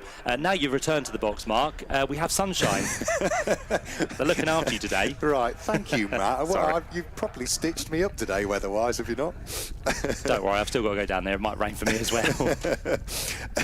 No, it's just it really did come down, actually, didn't it? Just while waiting to chat to the drivers, and yeah, good to catch up with Ross McCarthy, and of course Roger Hamilton as well, who will pick up, or both of them will pick up an extra 20 seconds in the pits, and should they reappear for any future rounds of the respective either Advantage Motorsport Future Classics, or in the case of Roger Hamilton, the Super Pro Modern Classics. We know, as he said, he's going to be out at Thruxton, so they're going to have to overcome a 20-second penalty at Thruxton, and if they don't win, then the slate gets wiped clean again for them, doesn't it?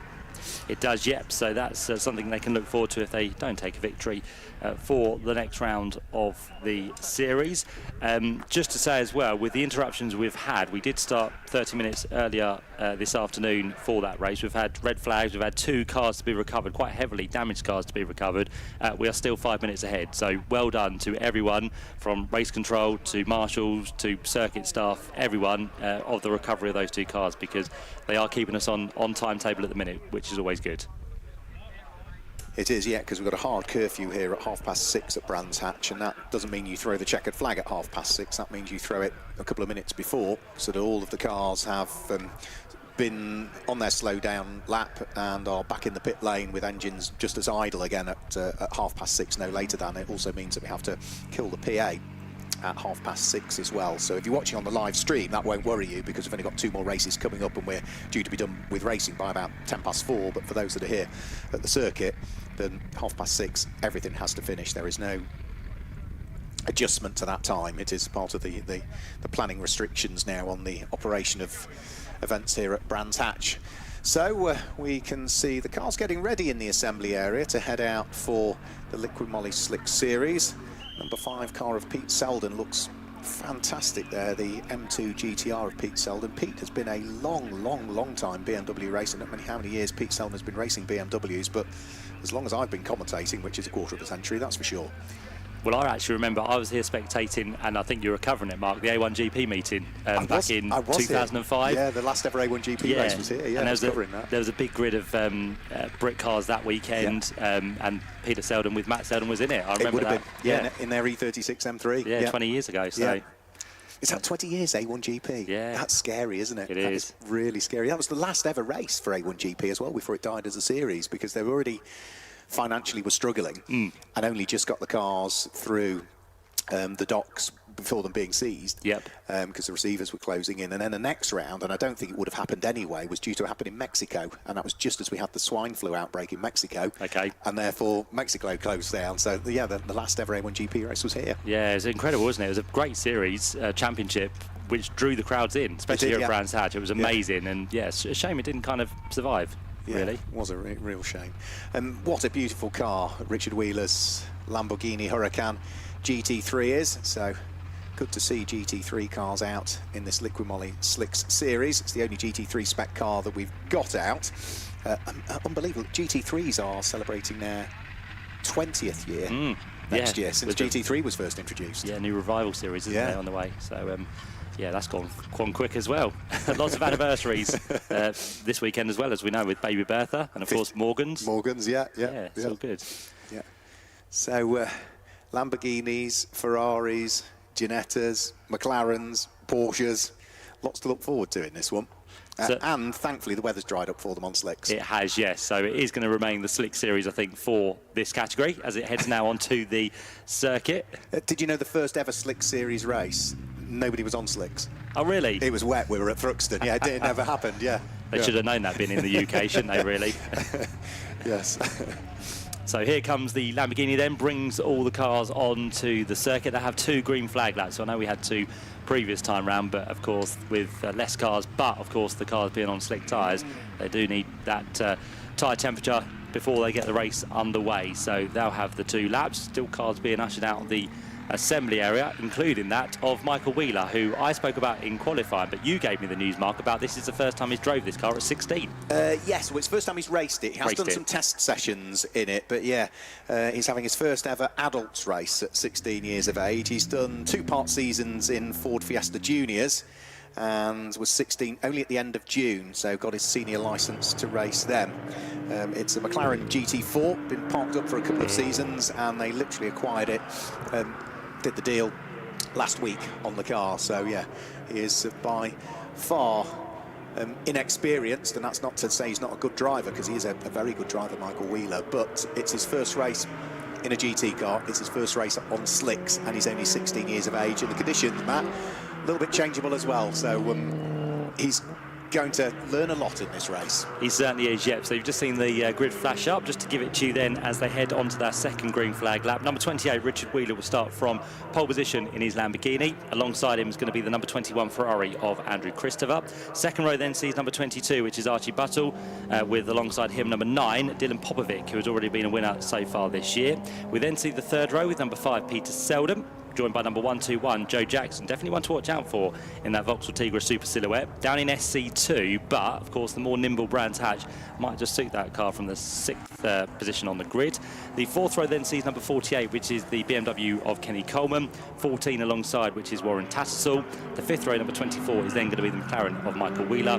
32 is going to be started by Mike Seaborn. That's going to be that wonderful Peugeot 205. Then the sixth row will see number 272, which is Jensen O'Neill Going. Alongside them will be number 91, the car started by Stuart Warner. And then the final row of the grid will be 777, which is the VW Golf of John Wyatt. And then the final place on the grid will be taken by the 45 machine, which is the other Golf of Martin Scott. So Richard Wheeler was 1.8 seconds quicker than anybody in qualifying, Matt, and it's hard to see where the challenge is coming from, isn't it, really? Richard Wheeler indecently quick. Andrew Christopher, we've seen him win races before in Slick Series. Could he be on for the win in the Ferrari? Could well be. I think there's going to be a few drivers taking it a little bit easy on these first few laps because the conditions are a little bit greasy, as we said. A couple of parts of the circuit have now been treated with that fluid just to make sure that is good for the drivers to go through.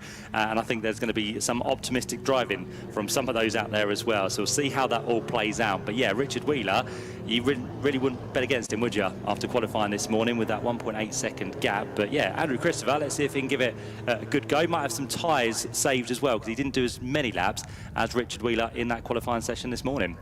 So, no, Archie Buttle did more laps than anybody. He did the best part of 27 laps, 28 laps in qualifying, so let's wait and see. Lamborghini on pole position, Andrew Christopher's Ferrari sitting alongside, 40 minutes on the clock. Liquid Molly Slick Series about to get underway here at Brands Hatch with Richard Wheeler firing the Lamborghini up towards Paddock Hill Bend for the first time, onto the brakes, pitch it in towards the right-hander, and it's the Lamborghini that leads the way from the Ferrari of Andrew Christopher in second place. Archie Buttle's there in third, Dylan Popovic in fourth place, and we're 3 wide for 5th, 6th and 7th, with Kenny Coleman trying to open up the door and squeeze his way through, and he's made it through into 5th position. The loser there was Pete Selden, wasn't it? Yeah, he was a little bit tentative, wasn't he? So he's already dropped another position to the 32 machine of Mike Seaborn. So normal Jaguar racer is Mike. He's now up in that Peugeot 205, trying to make a move on Joe Jackson at the same time as they head the way along the Cooper Straight. But for now, Richard Wheeler does lead the way in the Lamborghini ahead of Andrew Christopher in the Ferrari. Third place for the first of the Ginettas is Archie Buttle. And there is Peter Selden just taking it a little bit gingerly through the right-hander of Clearways, and he's now going to be under pressure from the Seat behind him as well, and he's going to lose the place by the looks of it by the time they come on to the start-finish line. No, he's managed to hold it for the time being, but now you've got Michael Wheeler starting to up that McLaren's pace as well. Looks as though we might have a shuffle down through the order. Michael Seaborn and Kenny Coleman going wheel to wheel. And Michael Seaborn thought he got the door prized open at Paddock Hill Bend, but has just got to sit back behind Kenny's car once more. So it's Lamborghini from Ferrari, from Ginetta, from BMW, from Peugeot, from Vauxhall at the moment. But it's the GT3 specification Lamborghini that leads the way. Andrew Christopher in the Challenge specification Ferrari, sitting there in second. Now, a Challenge spec car, Matt, is arguably harder to drive than GT3 because it's got more power, but it hasn't got the aero either, so it's not as quick through the corners.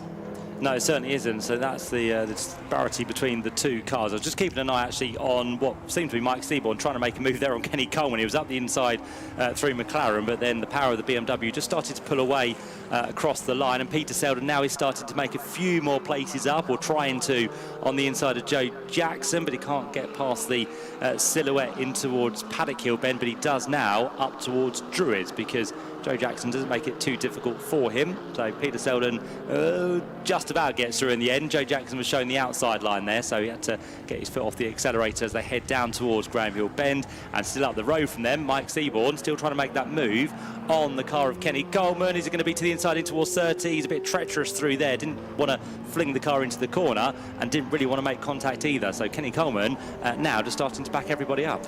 Warren Tattersall gained a couple of places there as well, so he's managed to squeeze his way through and ahead of the Tigra of Joe Jackson on that lap. So over the start-finish line they'll come. Kenny Coleman still under attack from the Peugeot. Joe Jackson now also under attack from Michael Wheeler, who sneaks the McLaren 570S GT4 up the inside. So the Tigra losing places. He's going to try and fight back on the exit of the corner, heading up towards Druids, though. But it looks as though Michael Seaborn has finally undone Kenny Coleman and has found his way through. So the Peugeot now moves its way up into 5th place. Kenny Coleman in the Beamer drops down into 6th. Yep, and the next car for him to try and chase is going to be Dylan Popovic. So we'll see what the pace of Jonathan Gill is compared to that of the Ginetta of Dylan in 4th place.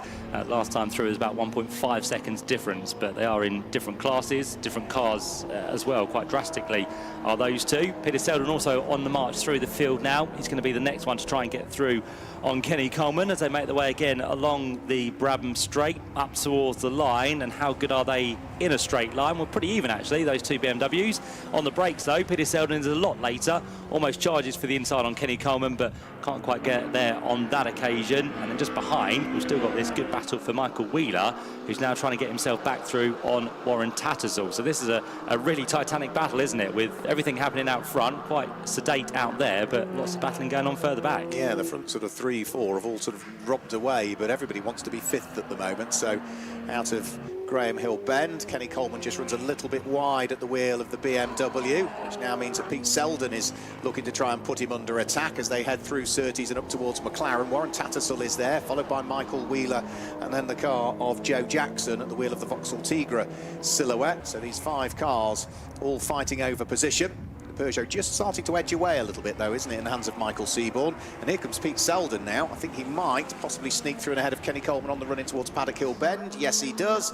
Silver and blue, BMW goes through, gains the place. He is now up into 6th position. Yep, and Michael Wheeler also got through at Paddock Hill Bend on Warren Tattersall, but Tattersall comes back and a little bit late on the brakes there, but manages to hold the corner fairly nicely. So McLaren 570S loses out and might also be under attack here from Joe Jackson as they head their way down towards Graham Hill Bend. So very different cars, but all very much having a good battle amongst each other as they head now down towards Surtees. Keeping an eye on Mike Seaborn and his lap times compared to Dylan Popovic. Last time through is half a second slower, so the Ginetta still has the advantage for the time being, but we'll see if Mike Seaborn can turn that around before too much longer, and we'll see what the pace might be from Jonathan Gill in the second half of the race as well. And I'm not surprised this is a good little battle that's going on, because if you look at the qualifying times of Pete Selden, Joe Jackson, Kenny Coleman, Warren Tattersall, Michael Wheeler, they were all within about 0.5 of a second of each other. So they're really just sort of matching the similar pace that they all had in qualifying, but it is making for a really good battle in this one. Remember, the pit window doesn't open until after the first 10 minutes of the race. It remains open for 15 minutes and then closes at the 25th minute for the final 15 minutes of the race. And all of the cars have to come into the pit lane and serve what is a penalty, a pit stop from 1 minute and 30 seconds. Pit in to pit out. The only exception to that is Castle Coombe winner Dylan Popovic, who's got to spend an extra 20 seconds in the pit lane. He has indeed. Now, I've got Richard Wheeler down as 20 seconds as well, only because he won at Silverstone on the national circuit.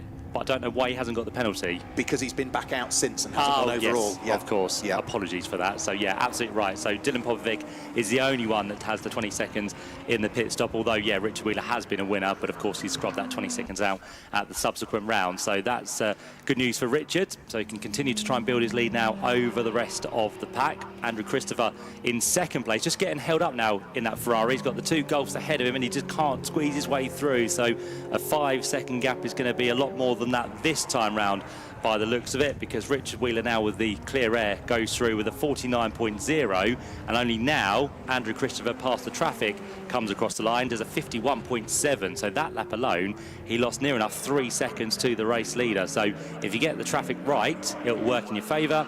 If you don't, you can lose a lot of time to those around you. Yeah, Richard Wheeler won at Silverstone on the national circuit on the 15th of June, but then he finished 3rd on the 5th of July at Snetterton. So that was what wiped away his 20-second penalty. So Andrew Christopher now nearly 8 seconds shy of the race leader, picking his way through and past traffic, which is going to be the Porsche of Stuart Warner. So he's safely worked his way through and past that first little bit of traffic that needed dealing with, and now can focus his efforts on what's going on up the road. Gap first to second, 7.8 seconds. Gap second to third, 7.8 seconds. Gap third to fourth, about 2.5. But then everybody from 5th backwards all still busy beavering away. And the two Volkswagen Golfs are having a good little fight as well, as they're about to be lapped by Archie Buttle. Coming over the start-finish line now, it's the green and the black Golf, which is going to be Martin Scott, who has got the gold and the black car of John Wyatt right behind. Yeah, two Golfs having a good battle there, aren't they? So again, in their own respective classes, turn their way through Paddock Hill Bend with Archie Buttle getting through. Peter Selden also got through on that previous lap as well. So Peter now starting to get the bit between his teeth. He is ahead of what's going to be Mike Seaborn in the Peugeot 205, and Peter Selden now will try and set his sights on Dylan Popovic, but that gap is continuing to grow. It's almost 8 seconds now between those two cars in 4th and 5th places, and there Dylan working his way through the traffic along the Cooper Straight, gets nicely through on the inside, so doesn't lose too much ground to the other Ginetta up the road. They're not fighting for class honours because they are in different classes, but they do both lead their own classes, so they're not fighting together, albeit they are both Ginettas, as Archie tries to get through now on the Porsche, which will very shortly be taken over by Colin Tester.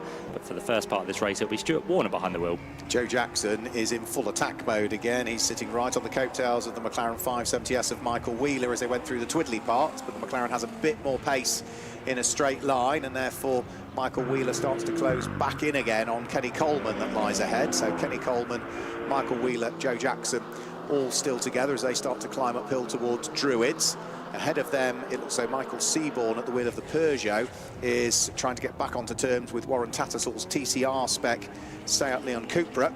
Those two cars working their way out of Graham Hill Bend. A beautiful power slide from Michael Seaborn at the wheel of the Peugeot as he came out of the corner. We'll also see that car out, won't we, in the hands of Jonathan Gill, who is scheduled to take over for part 2 of this race. We'll see that car out in Special Saloons and Motorsports, won't we?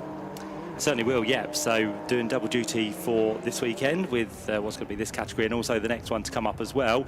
We've got the Cupra now under pressure from Mike Seaborn. The Cupra doesn't really know where to go in the hands of Warren Tattersall, so finally gets through on the inside line in towards Paddock Hill Bend. But now right behind him once again is Mike Seaborn. You've got Kenny Coleman, who's under attack then from the McLaren of Michael Wheeler, who in turn has got Joe Jackson right on the rear bumper as well. So the traffic is hard to deal with for some of these. Not really sure where to put the car at the minute, but one of the Golfs moves out of the way. That's the 777 machine of John Wyatt. The other one will eventually step to one side for all of the cars as they exit their way through Graham Hill Bend. So nicely done there. Traffic, of course, having their own battle, but also trying to keep an eye on what's happening with the quicker cars coming through as well. And just as we get through now the first 10 minutes, the pit window is open. It is, yep. So they could dive into the pit lane at any point now, should they wish. Leading 4 cars over the start-finish line. There goes Pete Selden in 5th place, Warren Tattersall in 6th, Michael Seaborn in 7th, Kenny Coleman in the V8 engined E92. Of course, the earlier iterations of the BMW M3s were all 6-cylinder, other than the E30, of course, which was a 4-cylinder, the first ever one. But that V8 really does sound good on Kenny Coleman's car. He's still trying to keep young Michael Wheeler at bay. Well, considering Michael is only 16, he's having his first senior race, he's having his first race in a McLaren GT car, he's having his first race on slicks. He's doing all right, isn't he? It's a lot to learn, isn't it? To step into a car like this from a Fiesta Junior, it's a lot more power. So he's coping very well indeed, is Michael. So every time he gets into that car, he'll continue to learn.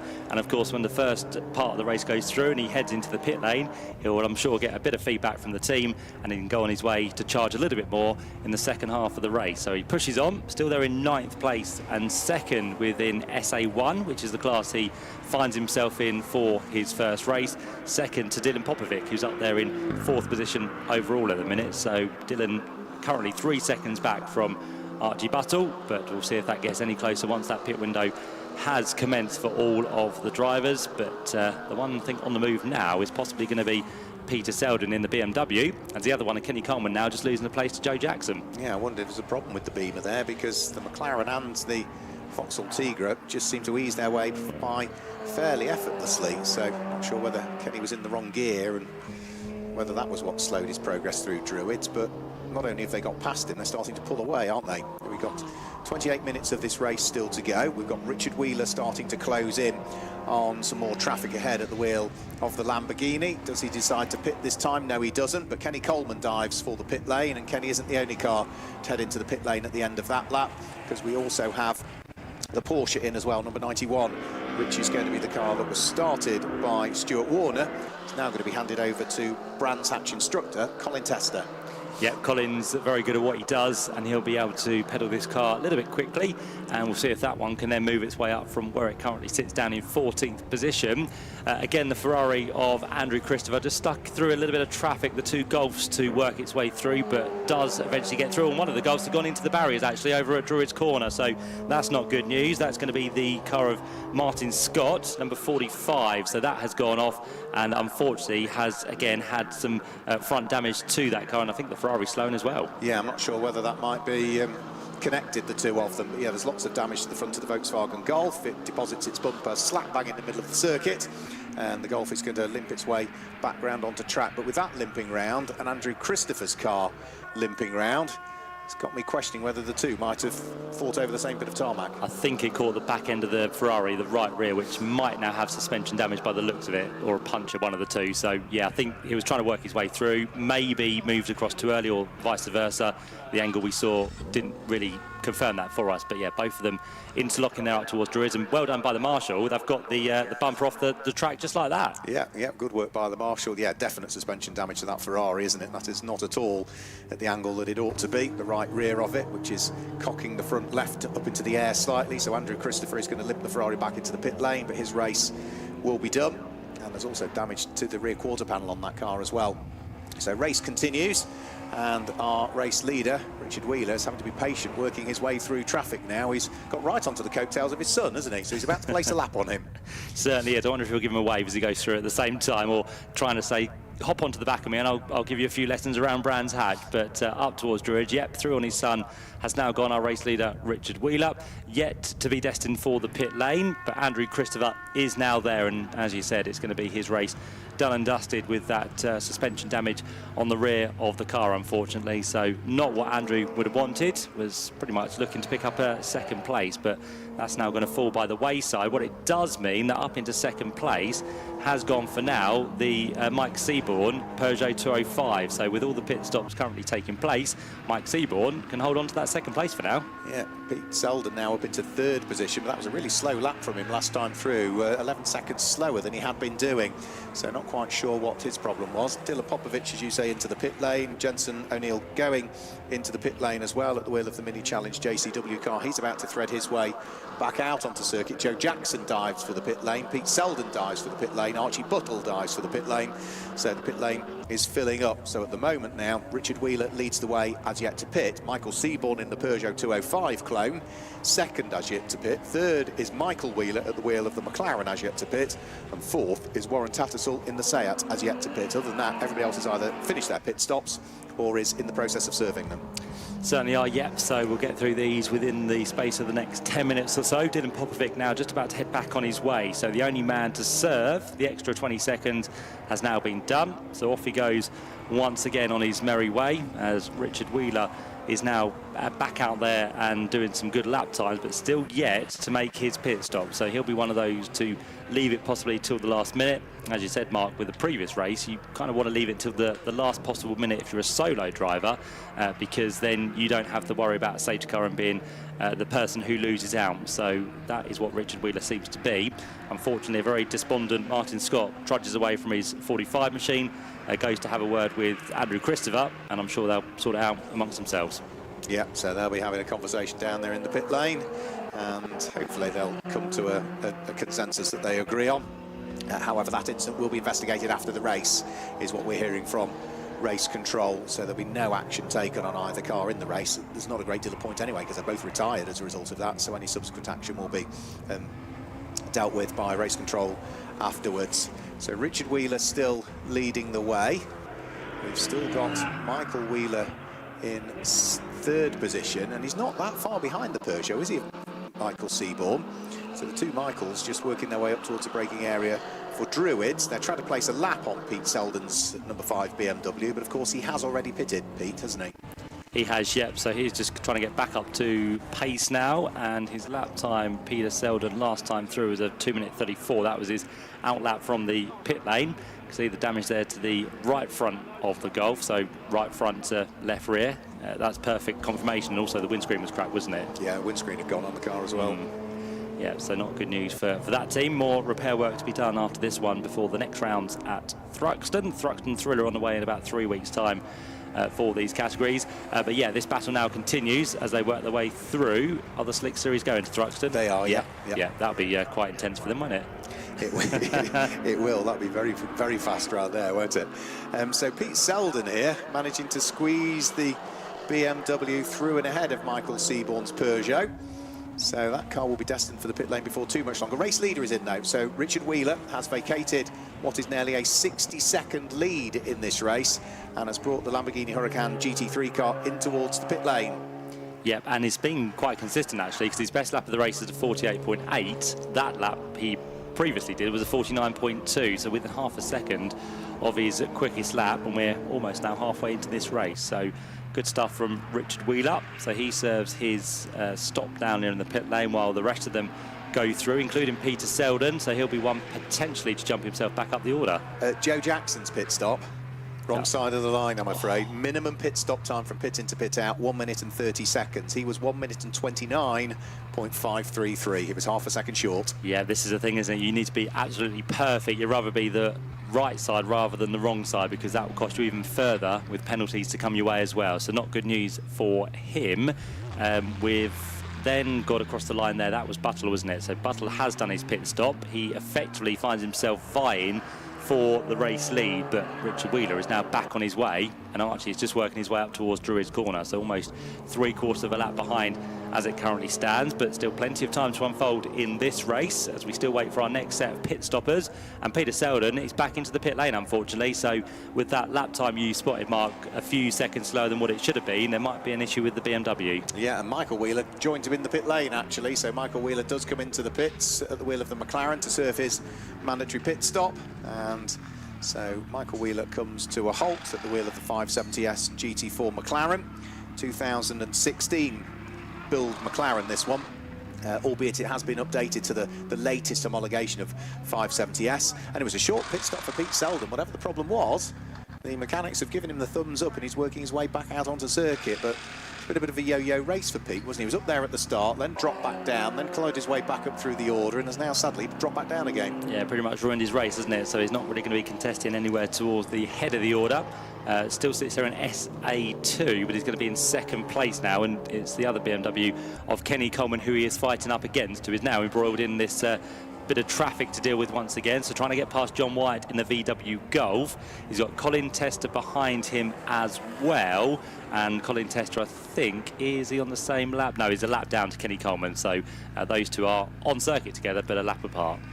So the McLaren should be coming to the end of its pit stop before too much longer. It's been in the pit lane area for over 70 seconds now. Remember, it needs to be in there for 90 seconds, so should be being released by the team, I would say, any second now. Otherwise, it's going to give away a little bit of time based on the minimum pit stop time.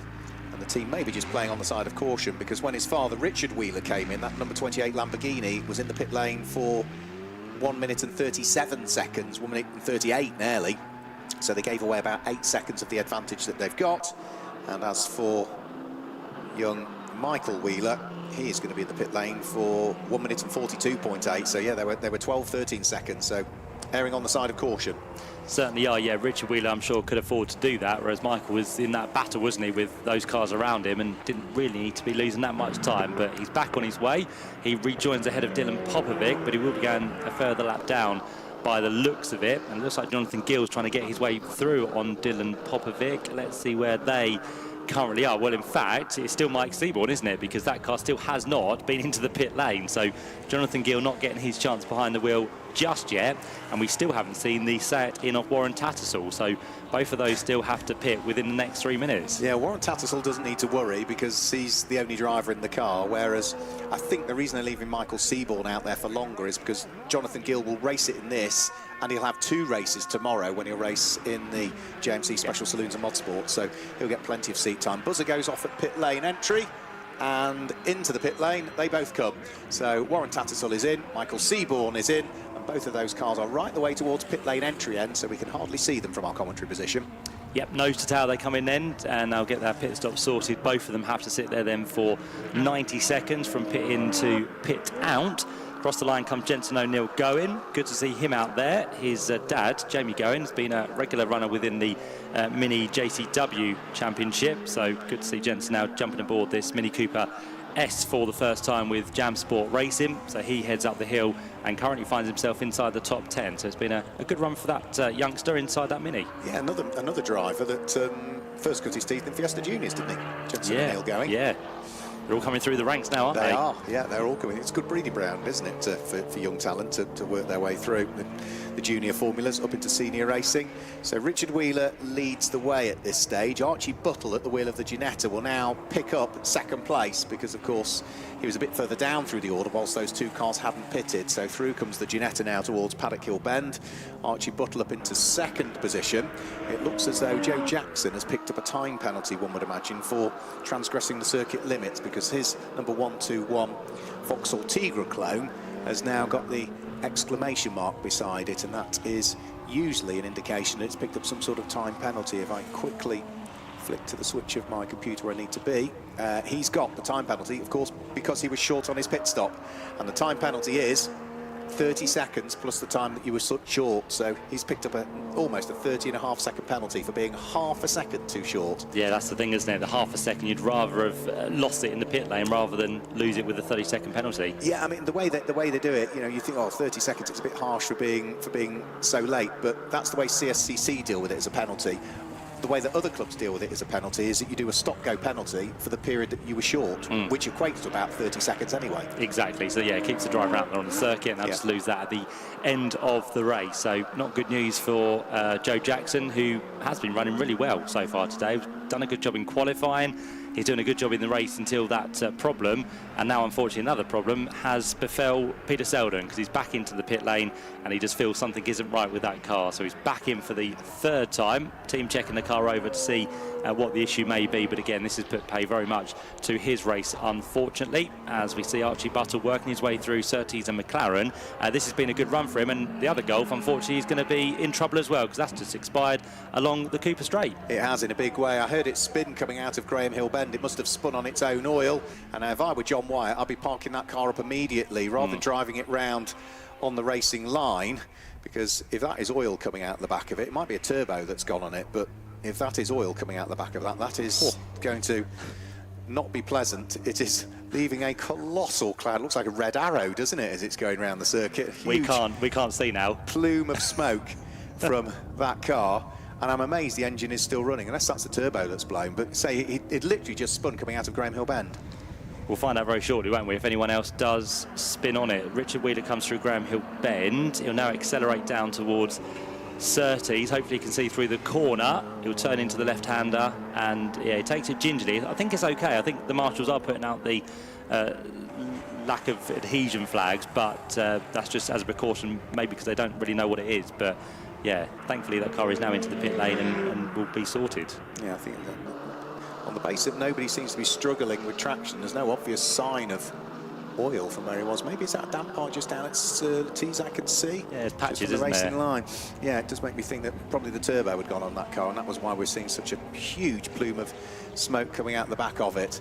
So let's just run you down through the order then at this stage. Richard Wheeler in the number 28 Lamborghini with under 14 minutes to go leads the way. He's on lap number 30 at the moment from the number 22 Ginetta in the hands of Archie Buttle, who's in second place. Third place, but with a 30-second penalty hanging over him, is number 121 Vauxhall Tigra Silhouette of Joe Jackson, and fourth place is the Seat TCR car that was in the hands of Warren Tattersall. By the look of things on this lap, it's now going to be Michael Wheeler that will go ahead of that car in the pit stops by the look of things. Yes, he has. So it is going to be Michael Wheeler, who is now in the number 24 McLaren, up into fourth position. Fifth is going to be Warren Tattersall at the wheel of the Seat. Dylan Popovic is now sixth place at the wheel of the Ginetta, so I'm not quite sure where Dylan lost all of the time, other than the extra 20 seconds he had to spend in the pits, but that's really cost him, hasn't it? Seventh place is number 48 Kenny Coleman, and eighth place is Jamie O'Neill Going. Ninth place is Jonathan Gill at the wheel of the number 32 Peugeot. Completing the top 10, that will be number 91, the Porsche in the hands of Colin Tester. Yeah, this is a really good run, though, isn't it, for Michael Wheeler, because he is fourth on the road. Joe Jackson ahead of him has the 30-second penalty, so effectively, if he can stay within 30 seconds, he's going to be up onto the overall podium. So in his first race in this McLaren, out there at 16 years of age, he's going to be on the podium with his dad, which will be absolutely fantastic. So brilliant stuff from him. He pushes on. He's still got to try and keep himself ahead, though, of Warren Tattersall, He's trying to put a lap there on the Mini of Jensen O'Neill going, so that's a good squabble, but the Mini is a lap down. It's the Seat and the McLaren which are in the battle. The other thing that Michael Wheeler has got to do is after this race, yeah, we'll hopefully chat to him on the podium, and how great it would be to see him and his father on the podium.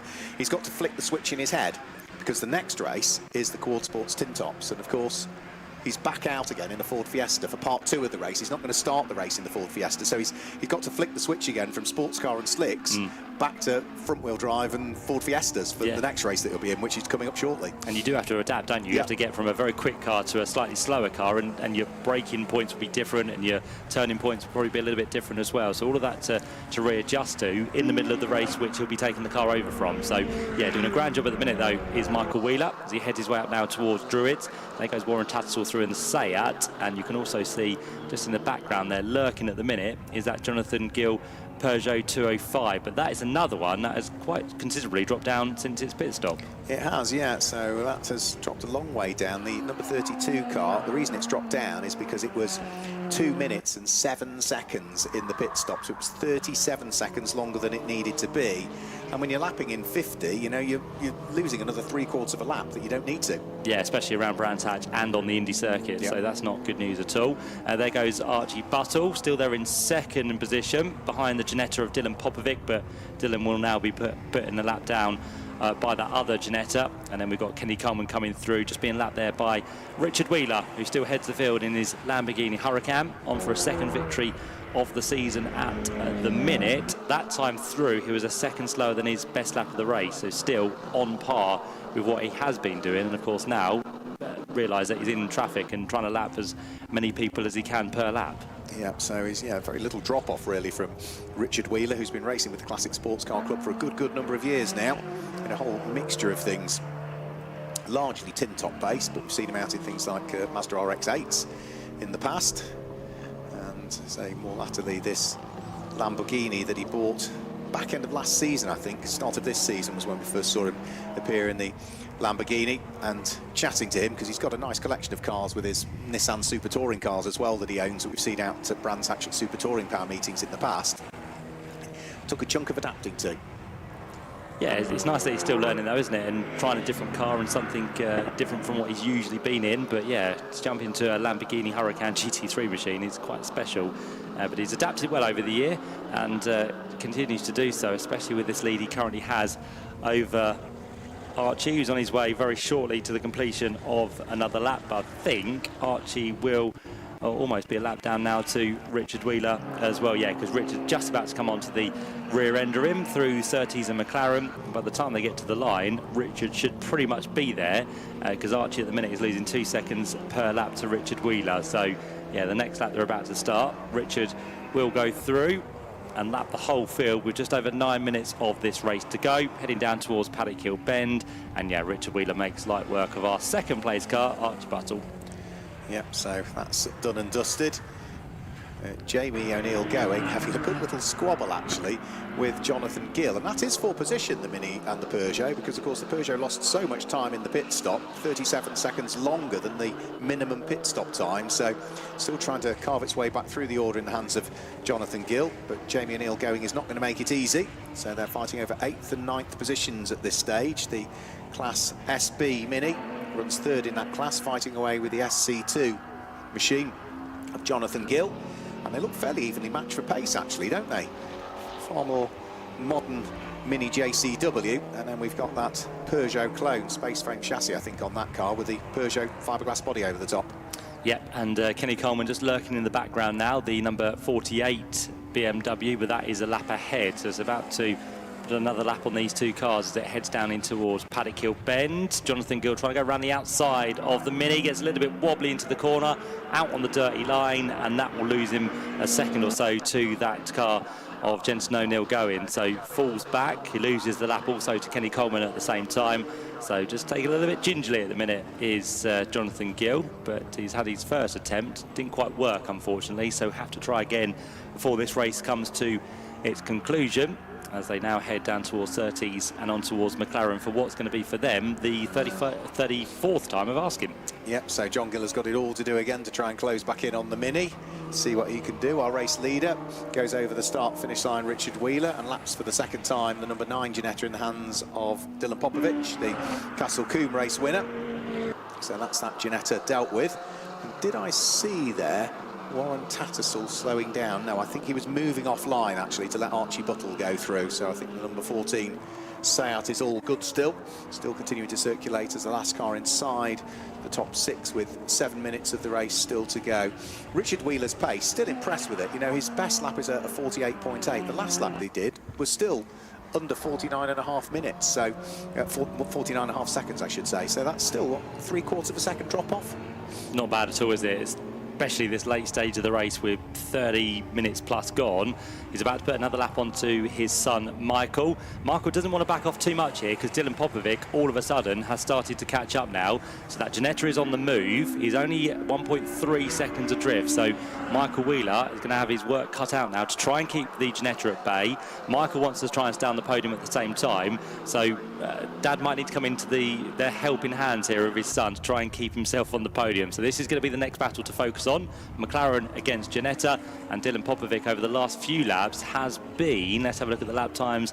That time through he was slower than Michael Wheeler, but I think he was at best half a second quicker the last few laps. Yeah, it's a thumping Gary's engine under the bonnet of that Ginetta, the Ginetta G50, but it's a V8 engine car rather than the V6 which the original G50 was. It's a 7-litre V8 that Dylan Popovic has got shoehorned in there, so it's a big old powerful car, and it's one that Dylan knows well. He's about to be lapped though by the newer G55 in the hands of Archie Buttle, who's gone well this season in the Liqui-Moly Slick Series. So again you can see the sort of development and the evolution of the Ginetta brand. The DNA remains the same, but I think the G55 looks at a dated car now, doesn't it, relative to the G50 looks a dated car relative to the G55. It does, yeah. The more modern Ginetta now, a bit more sleeker, isn't it? Yeah. And it's got the grooves in it, so yeah, you can see the modifications over the years from the original G50 up to the G56, which we now have in racing terms. But yeah, Michael Wheeler still just about hanging on. Again, that would have been a little bit of a relief to see Archie Buttle go through, and for Michael it'll be quite handy if Archie can get the lap done and through on the Brabham straight, because that's where he'll lose less time as he works his way now towards the start-finish stripe with 5 minutes to go. But Michael Wheeler is still holding his own actually, although there is pressure from behind.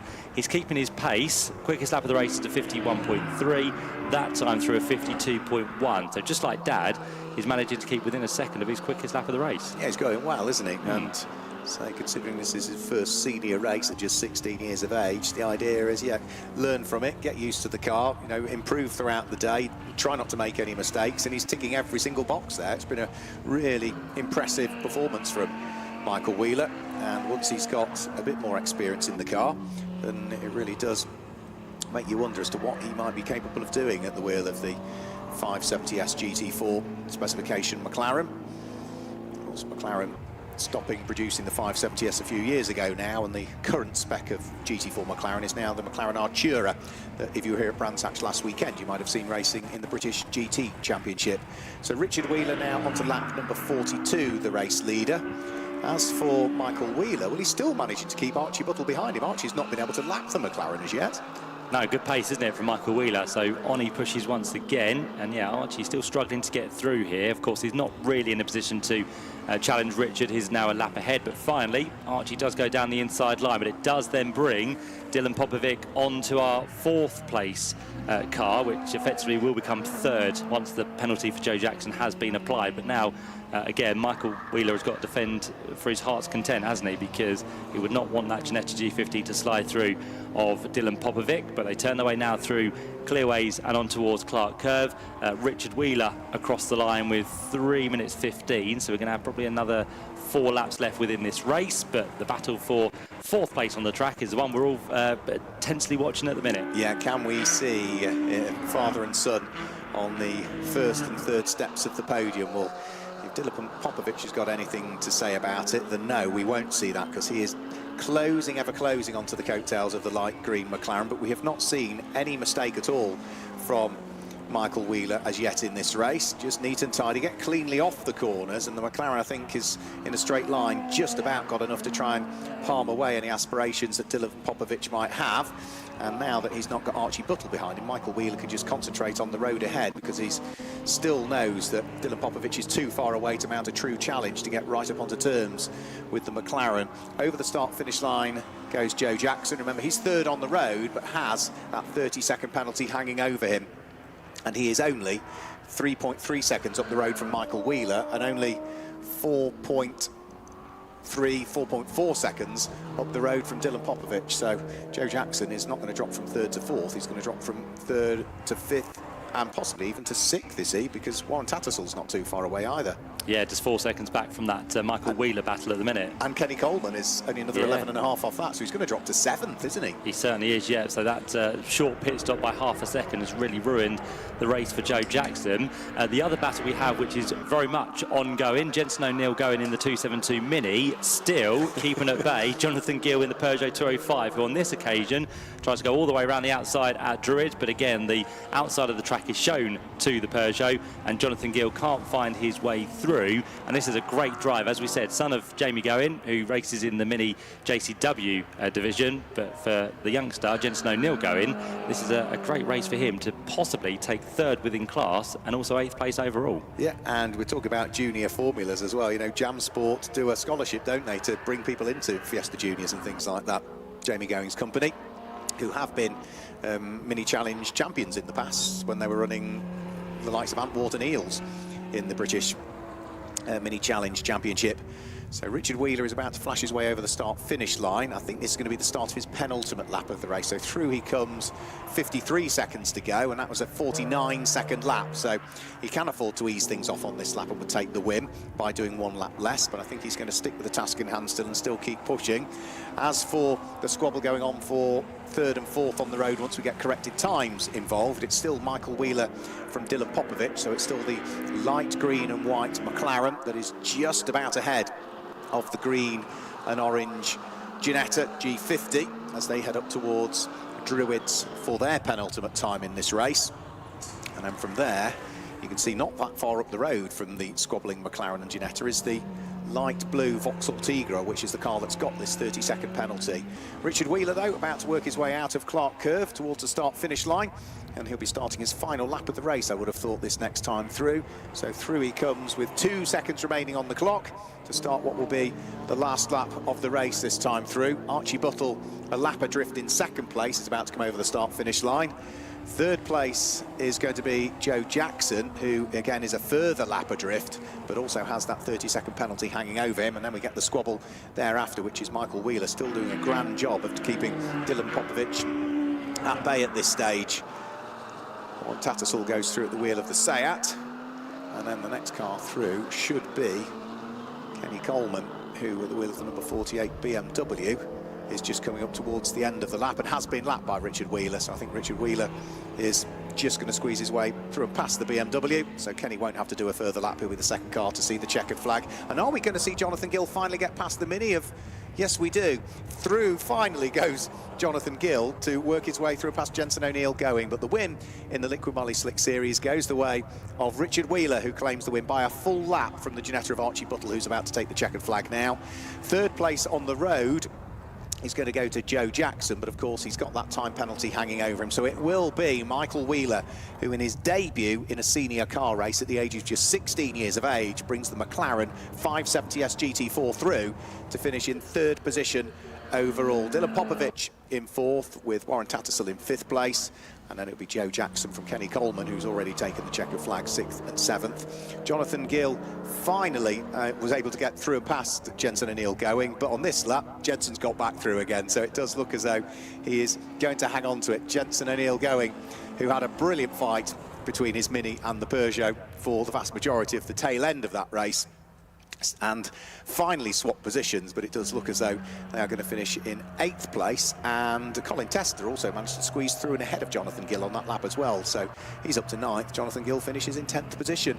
We should be able to confirm some results for you very shortly. We'll also have Matt Suckling down there in the pit lane to chat to the top 3. Matt will have to sort of wave them in to make sure that they stop because I think the marshals for some of the categories aren't necessarily aware who we want to chat to, but just to confirm the results, Richard Wheeler claims the win by a full lap from Archie Buttle in second place, who was a lap ahead of the third place car of Michael Wheeler. Dylan Popovich finished in fourth place with Warren Tattersall in fifth. Joe Jackson and Kenny Coleman were sixth and seventh, with Jensen and Neil going.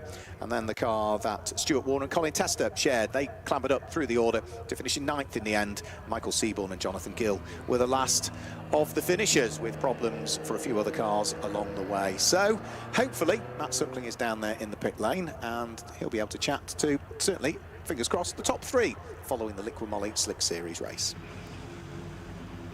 Thanks very much, Mark. Yep, so drivers are on the way down to us and we have the top three we want from that one. Richard Wheeler just gets his race helmet off now, so he'll be standing by with us very shortly to have a chat. And what a magnificent Lamborghini Hurricane we have down here. He's got a big smile on his face, which is always nice to see for Richard Wheeler. So we'll bring him into the action. I'm sure he'll be congratulating his son very shortly as well. Richard, come and join us. Well done. From our point of view, it looked like it's quite an easy race out there, but Lamborghini around Brands Hatch probably is not that easy sometimes. Let's just say I understand why British GT and everyone don't run these on the Indy circuit.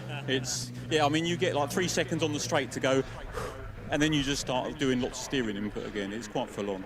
What was it like at the start? Because we know that the rain fell just after that last race, and was it a little bit greasy out there? To be honest, no, it was perfectly fine. I think we were quite lucky because there was quite a bit of ambient temperature. I think before, with the hold-up, unfortunately, someone had an accident. Never good to see that. But it kind of gave the track chance to dry out that little bit, I think. So, yeah, I mean, we were just sort of off and gone, really. Then you got into your pit stop, and we saw on the time you're about 8 seconds over where you need to be. Was that just to be cautious? No, it's because I'm rubbish at pit stops. Yeah, we had this conversation at Snetterton because Andrew, unfortunately, I think he had a problem with his car. He's always like 0.7 seconds over, and I'm always like 7 seconds over, and it's normally between us two, and I always lose it all in the pit stops, unfortunately. But I'm just wondering why my son's in third, because I'm sure he started 9th. Well, we'll get to that in a minute. In terms of your year so far, though, you had a win at Silverstone. You got rid of that 20 seconds. You've now got another 20 seconds to serve next time out. Yeah, unfortunately. But, I mean, obviously, we've got a serious bit of kit. You know, we're learning the car. We haven't had it a long time. But, you know, we do have... If this was an arms race, I do understand we have a bit of an advantage, obviously. But it's a good environment, nice, safe, friendly club to, you know, to bring cars out and have good fun with them without being under loads and loads of pressure, you know.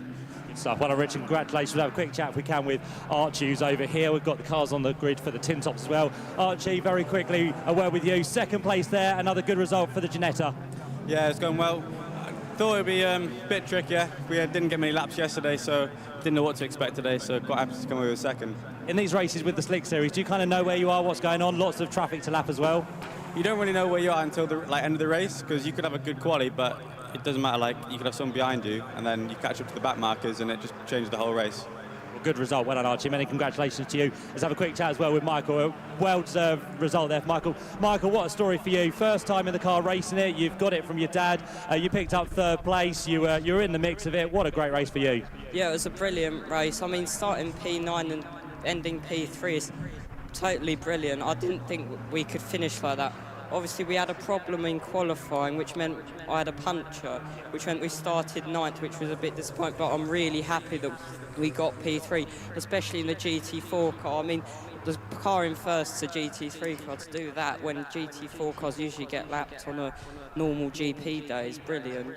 And switching from a Fiesta to a McLaren is quite special. Yeah, I don't think you could find a car that was any different to a Fiesta, really. You enjoy it, though? Yeah, definitely. Well, I have to say, one of the drives of the race. Well done, Michael. Thank you. There we go. And Dad must be proud of you as well. Well done, Richard. There you go, then. That's our Moly Slick Series here at Brands Hatch. For now, we're going to turn our attention to the tin tops here at Brands Hatch. Thank you, Matt. Yeah, so the tin tops are already on their formation lap. Steve Simpson will be starting from pole position with Adam Brown alongside him. Alfie Jones and Sean Ely on row number 2. Kev Smith and Steve Papworth on row number 3, with David Hutchins and David Bellamy on row number 4. Julian Fisher is on row number 5, and he's got Nick Mellor for company. That's about all we're going to get a chance to guide you through the grid. A couple of non-starters. Gary Barlow out with rocket issues on his car. Such a shame that the R&J Motors and AV Autos car that's also for this weekend backed by A&O Doors is not there. I know he's hugely supportive for all of their help to even get him out here at Brands Hatch, and plenty of guests are here in the hospitality suite. And also Nigel Ainge and Danny Cassar out with a gearbox issue, and the number 64 Peugeot 106 of Jonathan Weiss is also out as well. Not sure exactly what the problem was with that car. But let's hope that the guests of Gary Barlow and Danny Cassar can enjoy this Co-World Sports Tin Tops race. We're about to get things underway. The yellow Peugeot of Steve Simpson on pole position, Adam Brown alongside. The lights go out, and as they head up towards Paddock Hill Bend, Steve Simpson leads the way, but Adam Brown is going to try and sweep his way around the outside, and I'm afraid that already we've got Alfie Jones, who has retired on the run in towards Paddock Hill Bend. Wonder whether he might have popped a drive shaft or something like that, because the car all of a sudden just faltered, and he is already out of the race, parked up against the barriers on the right-hand side. So for DHD Motorsports, it's not been a great race, really, with no Gary Barlow, no Danny Cassar, and now no Alfie Jones. But it's Adam Brown that leads the way, and he'll want to crack on with this one, Adam Brown, because he secured victory at Silverstone. And in the Co-World Sports Tin Tops, if you claim a win, you pick up a 30-second penalty in your pit stops for the rest of the year. So Adam Jones has a 30-second penalty because he won at Silverstone on the international circuit. Alfie Jones did have a 30-second penalty because he won last time out at Castle Combe, so he doesn't need to worry about that now. He's retired. And Sean Ely won at Cadwell Park, so he's got a 30-second penalty. But already, by the look of things, with that stricken car of Alfie Jones in a dangerous spot, right on the approach towards Paddock Hill Bend, I think the safety car is being scrambled. So, safety car out there on circuit, and that will be to get Alfie's car out of harm's way. It'll only need a straight tow, so it won't take long for the trackside recovery team to deal with it. But you can see, in fact, no, he's not parked up against the barriers. He's actually nosed into the barriers. But he was on the grass as though he looked everything was under control. So I wonder if there might have been a steering issue with that car, because it's a strange place to go off. So Alfie's car did sort of nose into the barriers there, Matt. Yeah, as I came around the corner, I saw him just kind of pull off slowly, but it didn't look like he had a problem to kind of hit the barrier, unless there's no brakes or I don't know. Or he turned in and the grass was wetter than he expected. Yeah, maybe, yeah, yeah. Yeah. So such a shame for Alfie Jones. We'll keep an eye on what's going on in the Puma Cup as well, because whilst Adam Brown leads the overall race, the Puma Cup at the moment is being led by Gareth Cotgrove at the wheel of the number 110 car. So he leads that at this stage from Luke Johnson, who is second in the Puma Cup, at the wheel of the almost Rapid Fit-esque livery on his car, whereas Gareth Cotgrove's is largely sort of blue with lighter blue flashes to it. Gareth Cotgrove, car number 110, Luke Johnson 163, and third in the Puma Cup is 196, which is the yellow Puma of Ian Howard.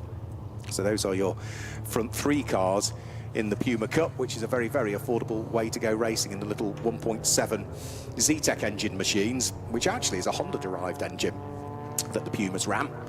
125 power strokes in these cars. So the 1.7 was the most powerful Puma that was produced back in the time. There was the very limited edition Ford Racing Puma, which put out 152 power strokes and was a much wider bodied car, but these are the sort of standard bodied cars with pretty much standard engines and gearboxes in them. So Alfie Jones's car being dragged back out from where it sort of nosed into the barriers, up there on the approach towards Paddock Hill Bend. The clock's still continuing to tick, and Adam Brown leading the way. Now, this isn't what Adam Brown wants in reality, Matt, because he was the winner at Silverstone on the international circuit. He's got a 30-second penalty to spend in the pits, and the car that's third in this race, Sean Ely at the wheel of the Peugeot 205, he's also got a 30-second penalty, because he was the winner as well earlier on this year. Yeah, Steve Simpson will be loving it, won't he? Because the man around the drivers who have got the 30-second penalty. So if Steve can get through and be there or thereabouts by the time the pit window opens, then he will be in a good position with, as you said, Adam Brown and Sean Ely and also Alfie Jones to serve an extra 30 seconds as well. But of course, that won't matter now because that car is being recovered on the run down towards Paddock Hill Bend. So Marshall's got across the track because I don't think there's really any Marshalls there, so they need to get back now to the outside of Paddock Hill Bend.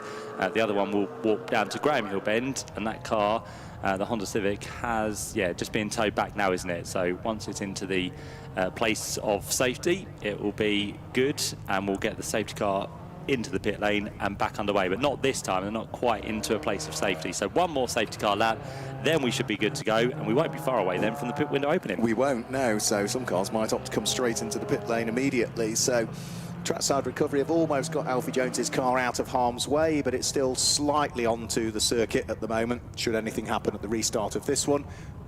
What have you got, Matt? There's more spots of rain, I think, coming as well, Mark. I thought it looked grayer all of a sudden. So Just to add some further spice to the mix, here we go again. Yeah, rain starts to close in. I did originally say it's around about 4 o'clock it was due to come in, and as soon as I said that at 2 o'clock it started spitting. So I think this was as was originally forecast now. Yeah, Mr. Michael Fish here with his weather updates, which are never accurate, just like the real weather. Exactly. So yeah, as Mark said, that's going to be something for the drivers to contend with as the track gets a little bit greasy once again, and of course they haven't had too much run-in so far, so it does mean that we're going to have to get some tyre temperature back up and make sure that the temperature is there for them to be able to deal with the slipperiness of the circuit. But yeah, it won't be too much longer now until we go green again. We've got the windscreen wipers on from some of the cars now towards the rear of the order, and I think, yeah, the car we had off there of Alfie Jones has now been recovered, so we should be good to go at the end of this lap, hopefully. Yep, safety car in this lap has been confirmed on the timing screen, so the pace has picked up. Adam Brown will want to get straight on with this, and what better way to do that than spread the pack out as the safety car is almost into the pit lane.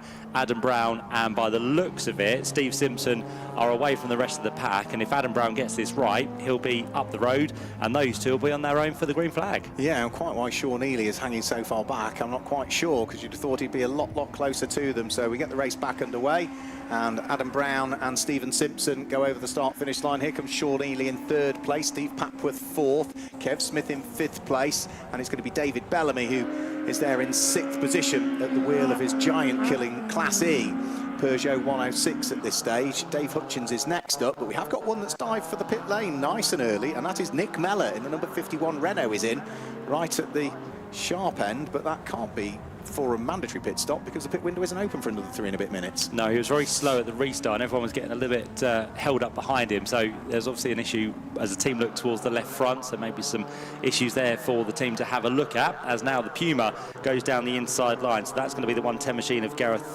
Cotgrove, who makes up a place, and he currently finds himself in the lead of the Puma Cup as well, so that puts the car between himself and his nearest rival at the minute, which is the 163 machine. So that's a good little bit of a buffer at this early stage of this 40-minute race. We'll try and pull the gap now on Luke Johnson. Yeah, so that is Catherine Henderson that he's now managed to get between himself and the next car in the Puma Cup, and now unfortunately Luke Johnson has also had another car wiggle its way through and has gone through, so that's now 2 Ford Fiestas between the car that's leading the Puma Cup and the car that's second in the Puma Cup as they come over the start-finish line now. Gareth Cotgrove, having got past Catherine Henderson through the twiddly parts, the extra power of her Ford Fiesta tells, and she is able to squeeze her way back through again once more. The best fight in the Puma Cup at the moment is probably for 2nd, 3rd and 4th, isn't it? Which is going to be the yellow and blue machine of Luke Johnson, followed by then the next car, which is going to be Ian Howard, and Ian Howard is coming under attack from the car that sits directly behind, which is going to be the white car with the checkers on the roof, which is going to be the next of the Ford Fiestas that's 3rd in the class. Yeah, and all amongst that is going to be Nick Mellor, who's just rejoined from the pit lane as well, a lap down. So that Renault Clio just stays to one side by the looks of it. But yeah, great battle here with the Puma Cup and also a couple of the Fiestas in the mix as well. So they head their way down towards Surtees and in towards McLaren. Also a good battle on across the line now. I think that's for 3rd place, isn't it? Yes, so Sean Ely now is very much under pressure as trying to go down the inside line is Gary Papworth. So we'll keep an eye on that, which heads its way up in towards the right-hander of Druid. And in fact, Sean Ely now has lost that place. Yep, Steve Papworth goes through, takes the place away from the Peugeot of Sean Ely, and we're side by side for the lead of the Puma Cup over the start-finish line, almost leaning on each other. Gareth Cotgrove desperate to try and hang on to the lead of the Puma Cup, and not quite able to wiggle his way through was Luke Johnson, but Luke might have another little nibble as they head uphill towards the braking area for Druids this time through.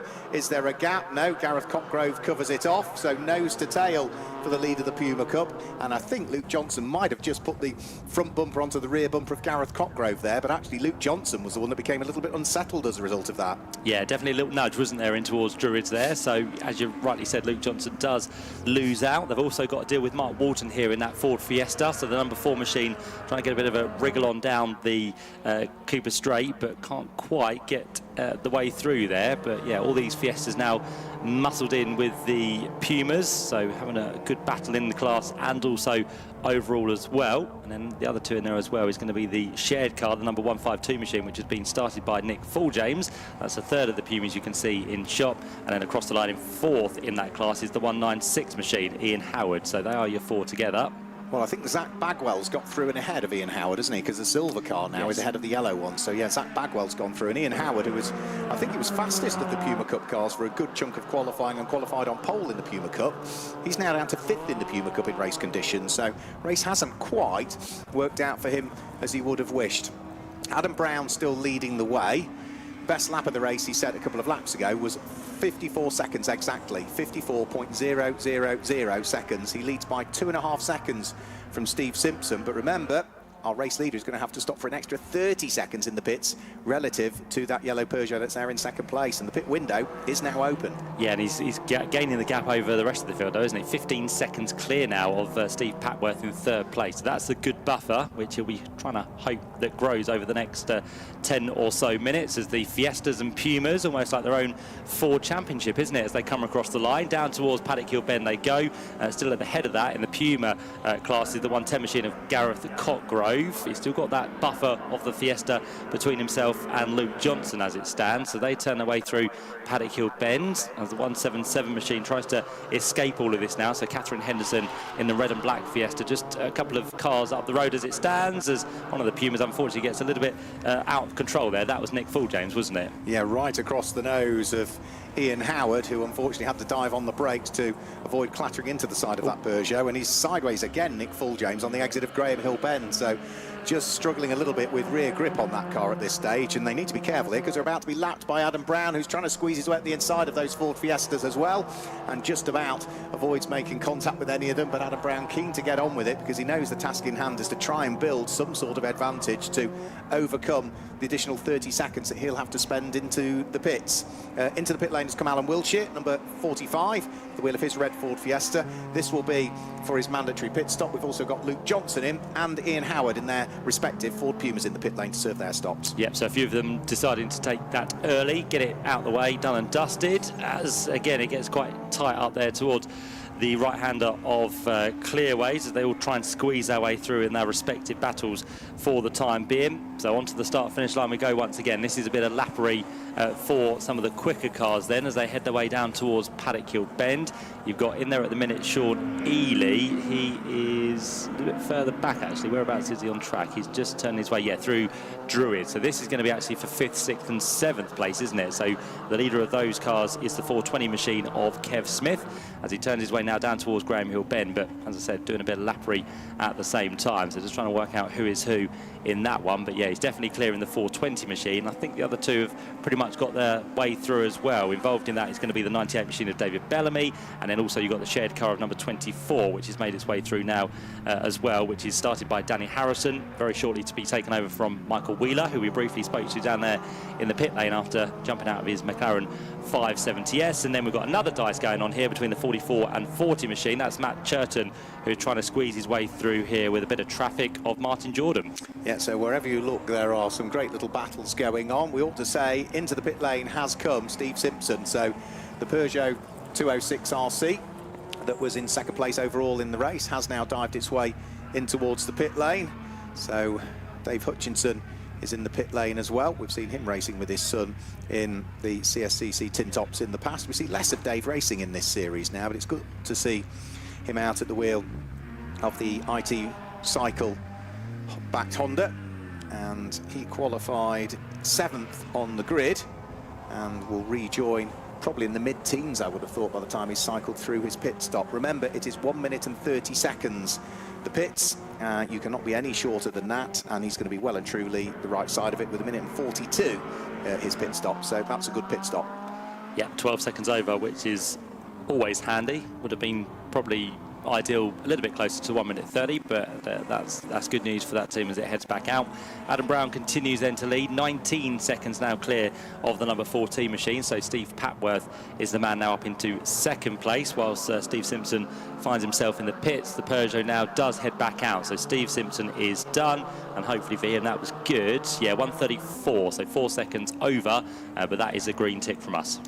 Blair Roebuck at the wheel of the recycled racing black and yellow Honda, having a good little squabble. He's managed to get through and past Danny Harrison on the previous lap. Now the next car he's trying to attack is going to be David Bellamy, which will put Blair Roebuck up into 5th position if he can squeeze through and ahead of the Peugeot. He's trying it as hard as he possibly can, but the danger is he might leave the door open for Danny Harrison to re-attack at the wheel of the Ford Fiesta.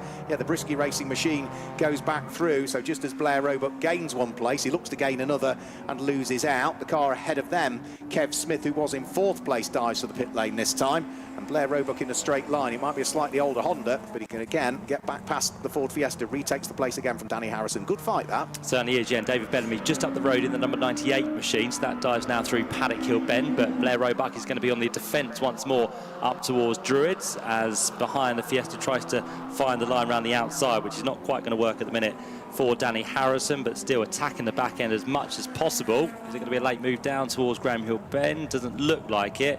So Blair Roebuck still continues to hold on. They then catch up to the tail of David Bellamy as they accelerate down towards 30's corner. So yeah, great trio of cars all together at the minute. Every single corner they go through, they seem to be under attack, and once more Blair Roebuck has to go for a defensive line, which makes you a little bit slower on the exit of the corner. And do any of these three now look for the pit lane? No, all of them continue on their way. Yeah, Mark Walton in the number 4 Ford Fiesta is in though, so he's headed in towards the pit lane. That squabble you're talking about, David Bellamy, Blair Roebuck, followed by then Danny Harrison over the start-finish line, the Peugeot, the Honda, the Ford Fiesta, just working their way through Paddock Hill Bend. They're on lap number 15 at the moment. There's no signs of any of those diving for the pit lane. Sean Ely has, though. Car number 399, Sean Ely, who started towards the sharp end of this grid in 4th position. The Cadwell Park winner into the pit lane. And remember, for him, it's not a minute and 30 in the pit lane. It's going to be 2 minutes. He'll need to remain stationed in the pit lane. He's got that extra 30 seconds because of the win at Cadwell Park, and that will stay with him for the season. Yeah, we just had the Puma Cup leader in as well and back out, so that's going to be sorted for Gareth Cotgrove. The 110 machine now back on its merry way as we continue to watch this fight at the minute, which is all going on now for 2nd place, because they are behind Adam Brown, who continues to lead and has of yet not made his pit stop. So again, the attack still comes from behind there from Danny Harrison, but we have lost into the pit lane Blair Roebuck. So Blair is in this time round, so that will be to give up 3rd place, and lights ablaze for that car as it heads down the pit lane, and we'll see how well this goes for that team. Matt Churton's pit stop, car number 420, is, sorry, Kev Smith's pit stop, I should say, car number 420, is showing as being a minute and 15 seconds, which would suggest he's 15 seconds short, but it's not showing as being in red, which is usually what a short pit stop is. So that's got me scratching my head a little bit at the moment. Yeah, whether the officials will see that and then give it red, yeah. But yeah, straight away normally it does, doesn't it, go yeah. red? So yeah, not too sure on that one. As we now see down in the pit lane, serving its pit stop, that's Marcus Williams in the 169 Team Hadfield Motorsport Puma. So that will just wait for, again, the time to tick away, going solo for today. You can see the novice cross on the back of the car as well. So that would indicate that maybe fairly new to motorsport, that, or normally it's 2nd driver, but on its way it goes once again, and we'll see where it rejoins in respect to the leader that was Gareth Cotgrove in the Puma Cup, which is just working his way now through McLaren on towards another lap that will go very shortly. We're still waiting though for Adam Brown to leave the track. He's got 7 minutes or so before he needs to make his pit stop. He's very happy being out there, putting in some good lap times. That time through is 55.7, so just losing a little bit now in the traffic. Yep, so he nips up the inside of Kev Smith at the wheel of the Honda, who has been into the pit lane. Still out there and circulating, another car that hasn't been in as yet is David Bellamy. So the number 98 Peugeot 106 is now up to 2nd overall in the race. We haven't had Mark Fulljames in at the wheel of the number 152 Puma. That leads Puma Cup at the moment, but that car has not pitted either. He's running in 4th position, and I think he may well move up to 3rd at the time of this next lap, because Danny Harrison has come in at the wheel of the number 24 Ford Fiesta to hand it over to Michael Wheeler for part 2 of the race. And then the only other car that hasn't pitted as yet is number 99, I think, which is going to be the Josh and Ben Scott Renault Clio. I think other than that, everybody else has now cycled through their pit stops. In fact, David Bellamy does come in on this lap, so the Peugeot is in the pit lane, which leaves us only 3 cars to pit, one of which is Adam Brown, the race leader, who goes over the start-finish line now onto lap number 19.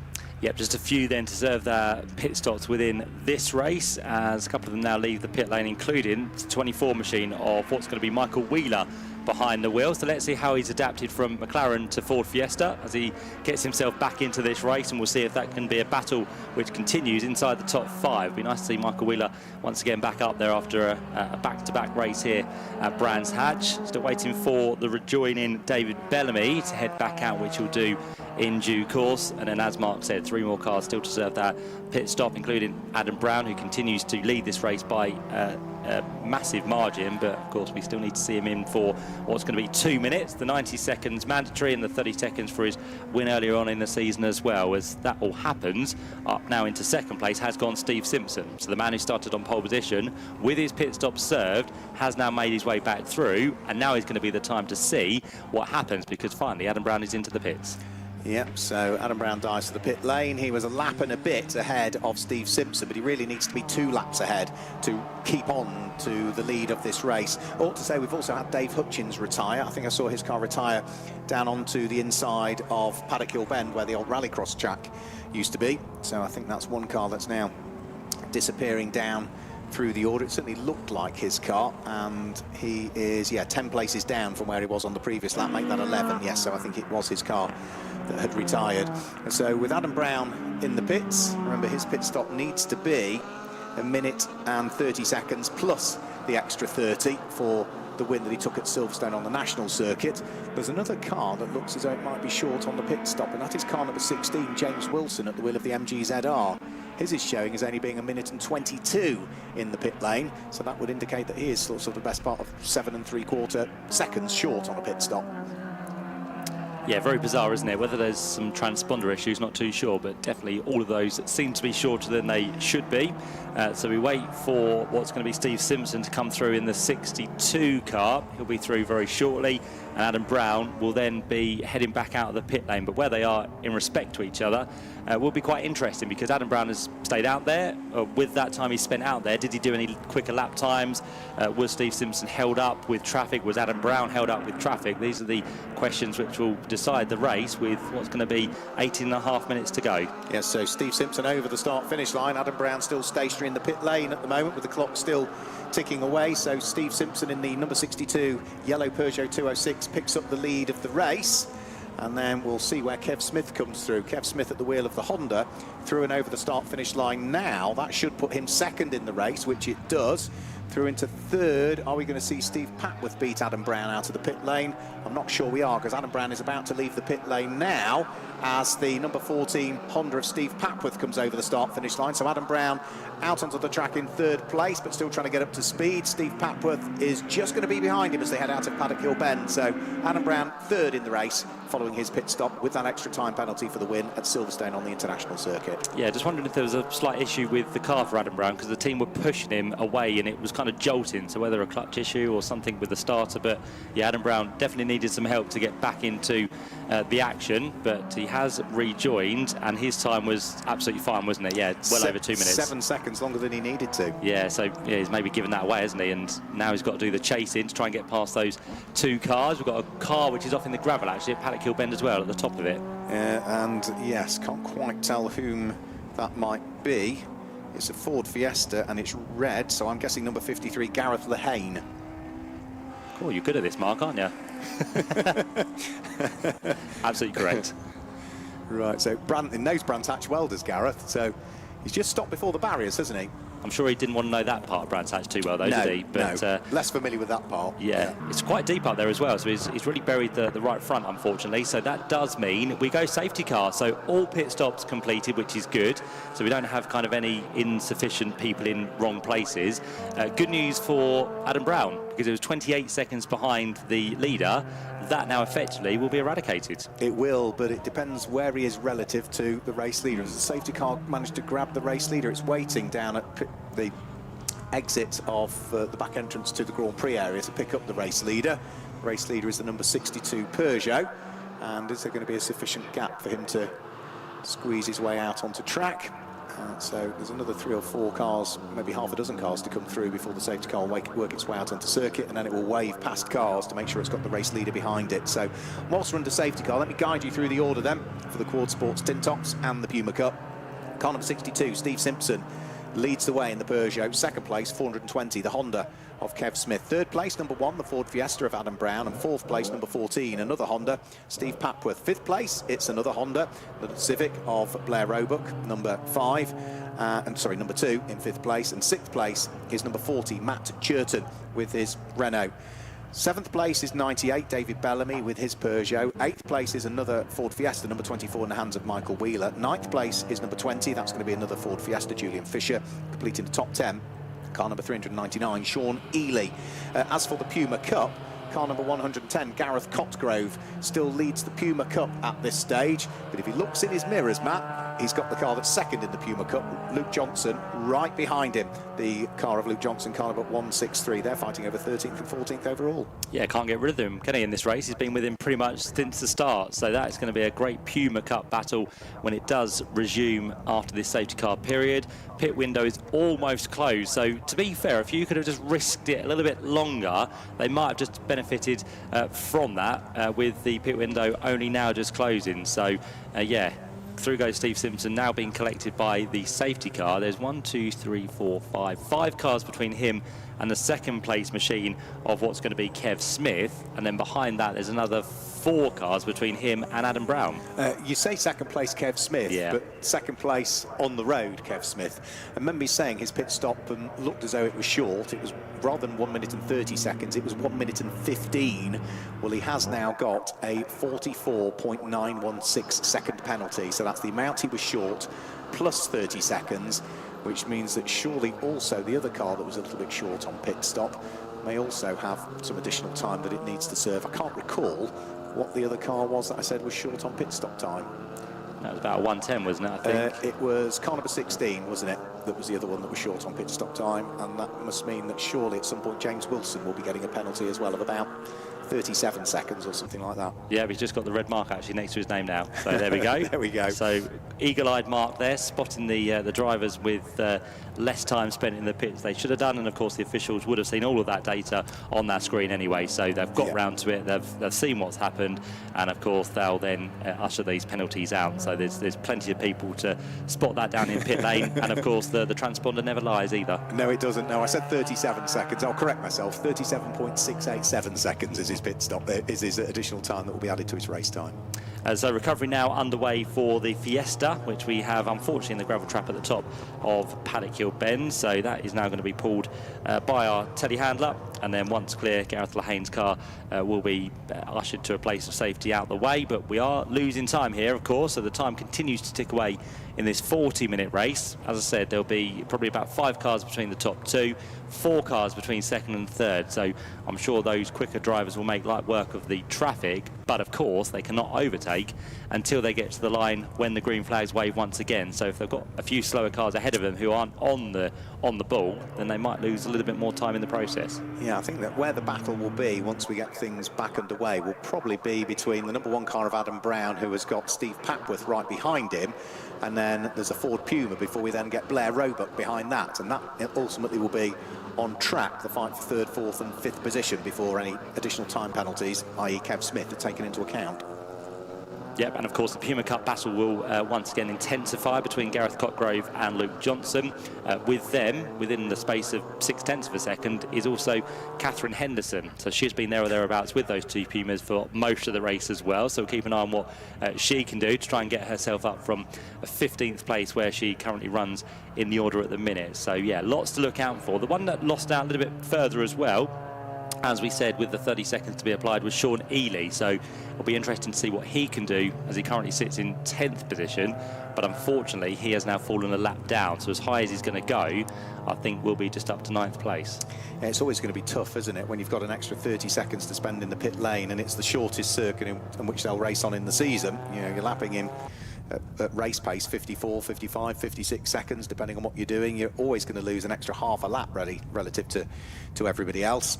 And for Sean Ely, I think probably maybe gaining another place or 2 is about as good as he can expect. We're going to have one further lap, at least behind the safety car, because we've now finally got the Ford Fiesta out of the gravel trap, and therefore the Gareth Lehane Ford Fiesta is being unhitched from the telehandler. The telehandler will need to make its way back to its position, and then it looks as though the Ford Fiesta that brought about this safety car period now leaves the scene, so he's going to make his own way back towards the circuit, is he, or is he going to be ushered towards the ambulance gate? Can't quite tell for the moment. It is going to be ushered in towards the ambulance gate by the look of things, so telehandler will go back behind the barriers, and with the Ford Fiesta firing up, it's now pulling forward in first gear to get itself back behind the ambulance gate, which will now be closed. And hopefully, with the safety car being on the Cooper straight, now I think we might need another lap behind the safety car, because the telehandler is not going to be back behind the barriers in time, is it? No, not quite. It's quick when it wants to be, but it has to get downhill and then, of course, reverse back into its space at Paddock Hill Bend. So, yeah, it'll take this lap and one more, and then we should be good to go. Be less than 10 minutes left on the clock, and as we said, the charge will be on from those a little bit further down. Adam Brown, we know he's been quick so far today with what is the quickest lap in this race on a 54.000, and of course he was only 23 thousandths off the back of Steve Simpson in qualifying, so the pace is definitely there for Adam Brown, who's been a race winner so far this year. And of course, if Steve Simpson wins this one, he'll be taking his 30 seconds for the rest of the season as well, but he still has to have the small matter of getting himself to the checkered flag first for this Cohort Sport Tin Top and Puma Cup race. Safety car goes through, and now the telehandler is back into its position at Paddock Hill Bend. So we are under 10 minutes. We have the circuit clear once again. Got some darker skies also on the way, so is that going to bring some rain before the conclusion of this race? Because in the next 8 minutes it will be 4 o'clock, and Mark predicted rain at 4, so it could be well on the way before the end of this race. I didn't predict rain at 4. BBC Weather predicted rain at 4. What's it saying now? 44% chance of rain at 4 o'clock, 5 o'clock, 83% chance of rain. So yeah, it's on its way, isn't it? And then by the look of that, we're then pretty much up to 80% for the rest of the evening. Yeah, right up until about 11 o'clock tonight. So I think we're going to get some rain, absolutely, for sure. So we're about to get the race back underway. We saw last time out Adam Brown and Steve Simpson get a jump on everybody and pull away, with Sean Ely sort of lacking back a little bit in third place. This time looks as though Steve Simpson is trying to back the pack up, which is a sensible thing to do, because now when he goes for it, which he's doing, nobody else can overtake until the start-finish line. So Adam Brown, he knows he's quicker than the cars ahead, but he can't overtake any of them until you reach the control line. So through will go over the start-finish line. Stephen Simpson leading the way. Kev Smith is there in second place, but remember, he's got a huge time penalty over him. And did he just have his nose ahead of a car as they came over the start-finish line now? I think he might have. Very close, wasn't it? Yeah, so eager to get on with it, but of course, again, a bit like the pit stops, if you're a bit too eager, that can land you in some trouble and a penalty. So we'll see what happens there. Already with a penalty is the 420 machine of Kev Smith, as he now works his way through the traffic, but well on his way is going to be that of our race leader. So Steve Simpson turned his way through Graham Hill Bend. Rest of the pack now trying to work their way through traffic, and Adam Brown has been passed, hasn't he, by what's going to be Steve Papworth. He has, yeah. Steve Papworth's Honda has gone through and ahead of Adam Brown. I'm not sure where that happened. It must have been under acceleration towards Paddock Hill Bend, potentially. Let's hope that he didn't overtake it before the control line, otherwise he will end up with some sort of penalty heading in his general direction. But I didn't see it. I can't really be 100% sure where that occurred. The lead of the Puma Cup still continues, and we've got a spin right in the middle of the circuit, with cars having to split to drivers left and drivers right, and eventually Matt Churton bumps into the back of the number 16 Rover, which is stranded in the middle of the circuit with a broken radiator and could do with getting going. And that was all because one car spun sideways, Alan Wiltshire, in the middle of the track, and got stranded there. But I think the Rover is just going to get fired up and get going. That was the unfortunate James Wilson, who didn't do anything wrong other than sort of clatter into the side of the stricken Ford Fiesta and then got bumped in the rear by Matt Churton's car. But they've all left the scene. Yeah, concertina effect there, wasn't it? One hit and then didn't have anywhere really to go. So that is a shame for James Wilson, as he gets now back into the race. But as you said, some broken radiator on that car, as the Peugeot also is coming across the line fairly slowly here as well. So that's going to be the car of 57, isn't it? So that's going to be now Clive Black behind the wheel, and that looks like it's got some smoke coming out the left rear, possibly the exhaust. Yes, so that could be well worth pulling that car off the circuit as soon as possible. Otherwise, what is going to be a repair bill will become a very expensive repair bill. Adam Brown has got himself back ahead of Steve Papworth on that lap, so the number 1 car of Adam Brown back up into 3rd position. Steve Papworth back down into 4th. The leader of the Puma Cup is Gareth Cotgrove, who has pulled well and truly away from Luke Johnson now. That wasn't what we were expecting, because Gareth Cotgrove is already, by the look of things, at Paddock Hill Bend. Only now does Luke Johnson come over the start-finish line. Yeah, and Cotgrove, I think, at the restart was about 13th, so he's moved up 1 place, whereas then it looks like Luke Johnson has lost quite a few there. So I think it possibly was the mistake from Luke Johnson in the number 163 Puma as Cotgrove heads downhill in towards Graham Hill Bend. Or maybe he made the wrong decision as to which side to split on Possibly. Alan Wiltshire's stricken car, yeah. Yeah, took it a little bit gingerly, went for the outside and lost a couple of places. We've got another Puma off in the gravel at Paddock Hill Bend as well now. Ian Howard. And that is going to be another stranded one, because that's, again, a deep part of the circuit, quite close to the edge of the track, and it is sideways into that gravel trap, isn't it? It is, yeah, so he'll be going no further. So we've got localised yellow flags for it at the moment, but I do strongly suspect that that might not be the case for too much longer. The safety car may possibly be called back into position again. You can see the Ford Fiesta there, sort of rotated through 180 degrees, backed itself into the gravel trap. There's no damage to the car, but it's a rather dusty looking car. And let's see as to whether the marshals can give it a shove. 1 marshal power won't move it, but 2 or 3 marshal power might. And it all gets tight up towards Druids as well. David Bellamy trying to sneak up the inside of Neil Jackson. Neil Jackson just about saw him coming in time. Yep, did. So good avoidance there to stay out of the way and not have side impact on that car. But yeah, still under yellow flags at the minute in towards Paddock Hill Bend. So again, this could be quite tricky for leaders, because if they come up on any traffic, as the red flags now come out, in fact, for this race. So with the car stranded and with less than 5 minutes of the race still to go, a good call there to make sure that the race is brought to a conclusion a little bit earlier than expected. But of course, by the time we've got the safety car recovery, it would have been the end of the race anyway, so it allows then the recovery of the car, and it'll bring the race winners into the pit lane as well, which is going to be, by the looks of it, Steve Simpson. He picks up the victory, so he has got the job done here. Of course, that safety car, you could say, didn't help him, but in a way it did, because he had the traffic then between himself and Adam Brown and Kev Smith, who was there at 2nd place at the time. But with that little bit of safety car period, it did then help Steve Simpson to the victory. So he'll pick it up, of course, with Kev Smith receiving the penalty. He will drop himself down into, well, not 3rd place. He'll be further back from that, won't he, because of the 30 seconds to be applied for the short pit stop.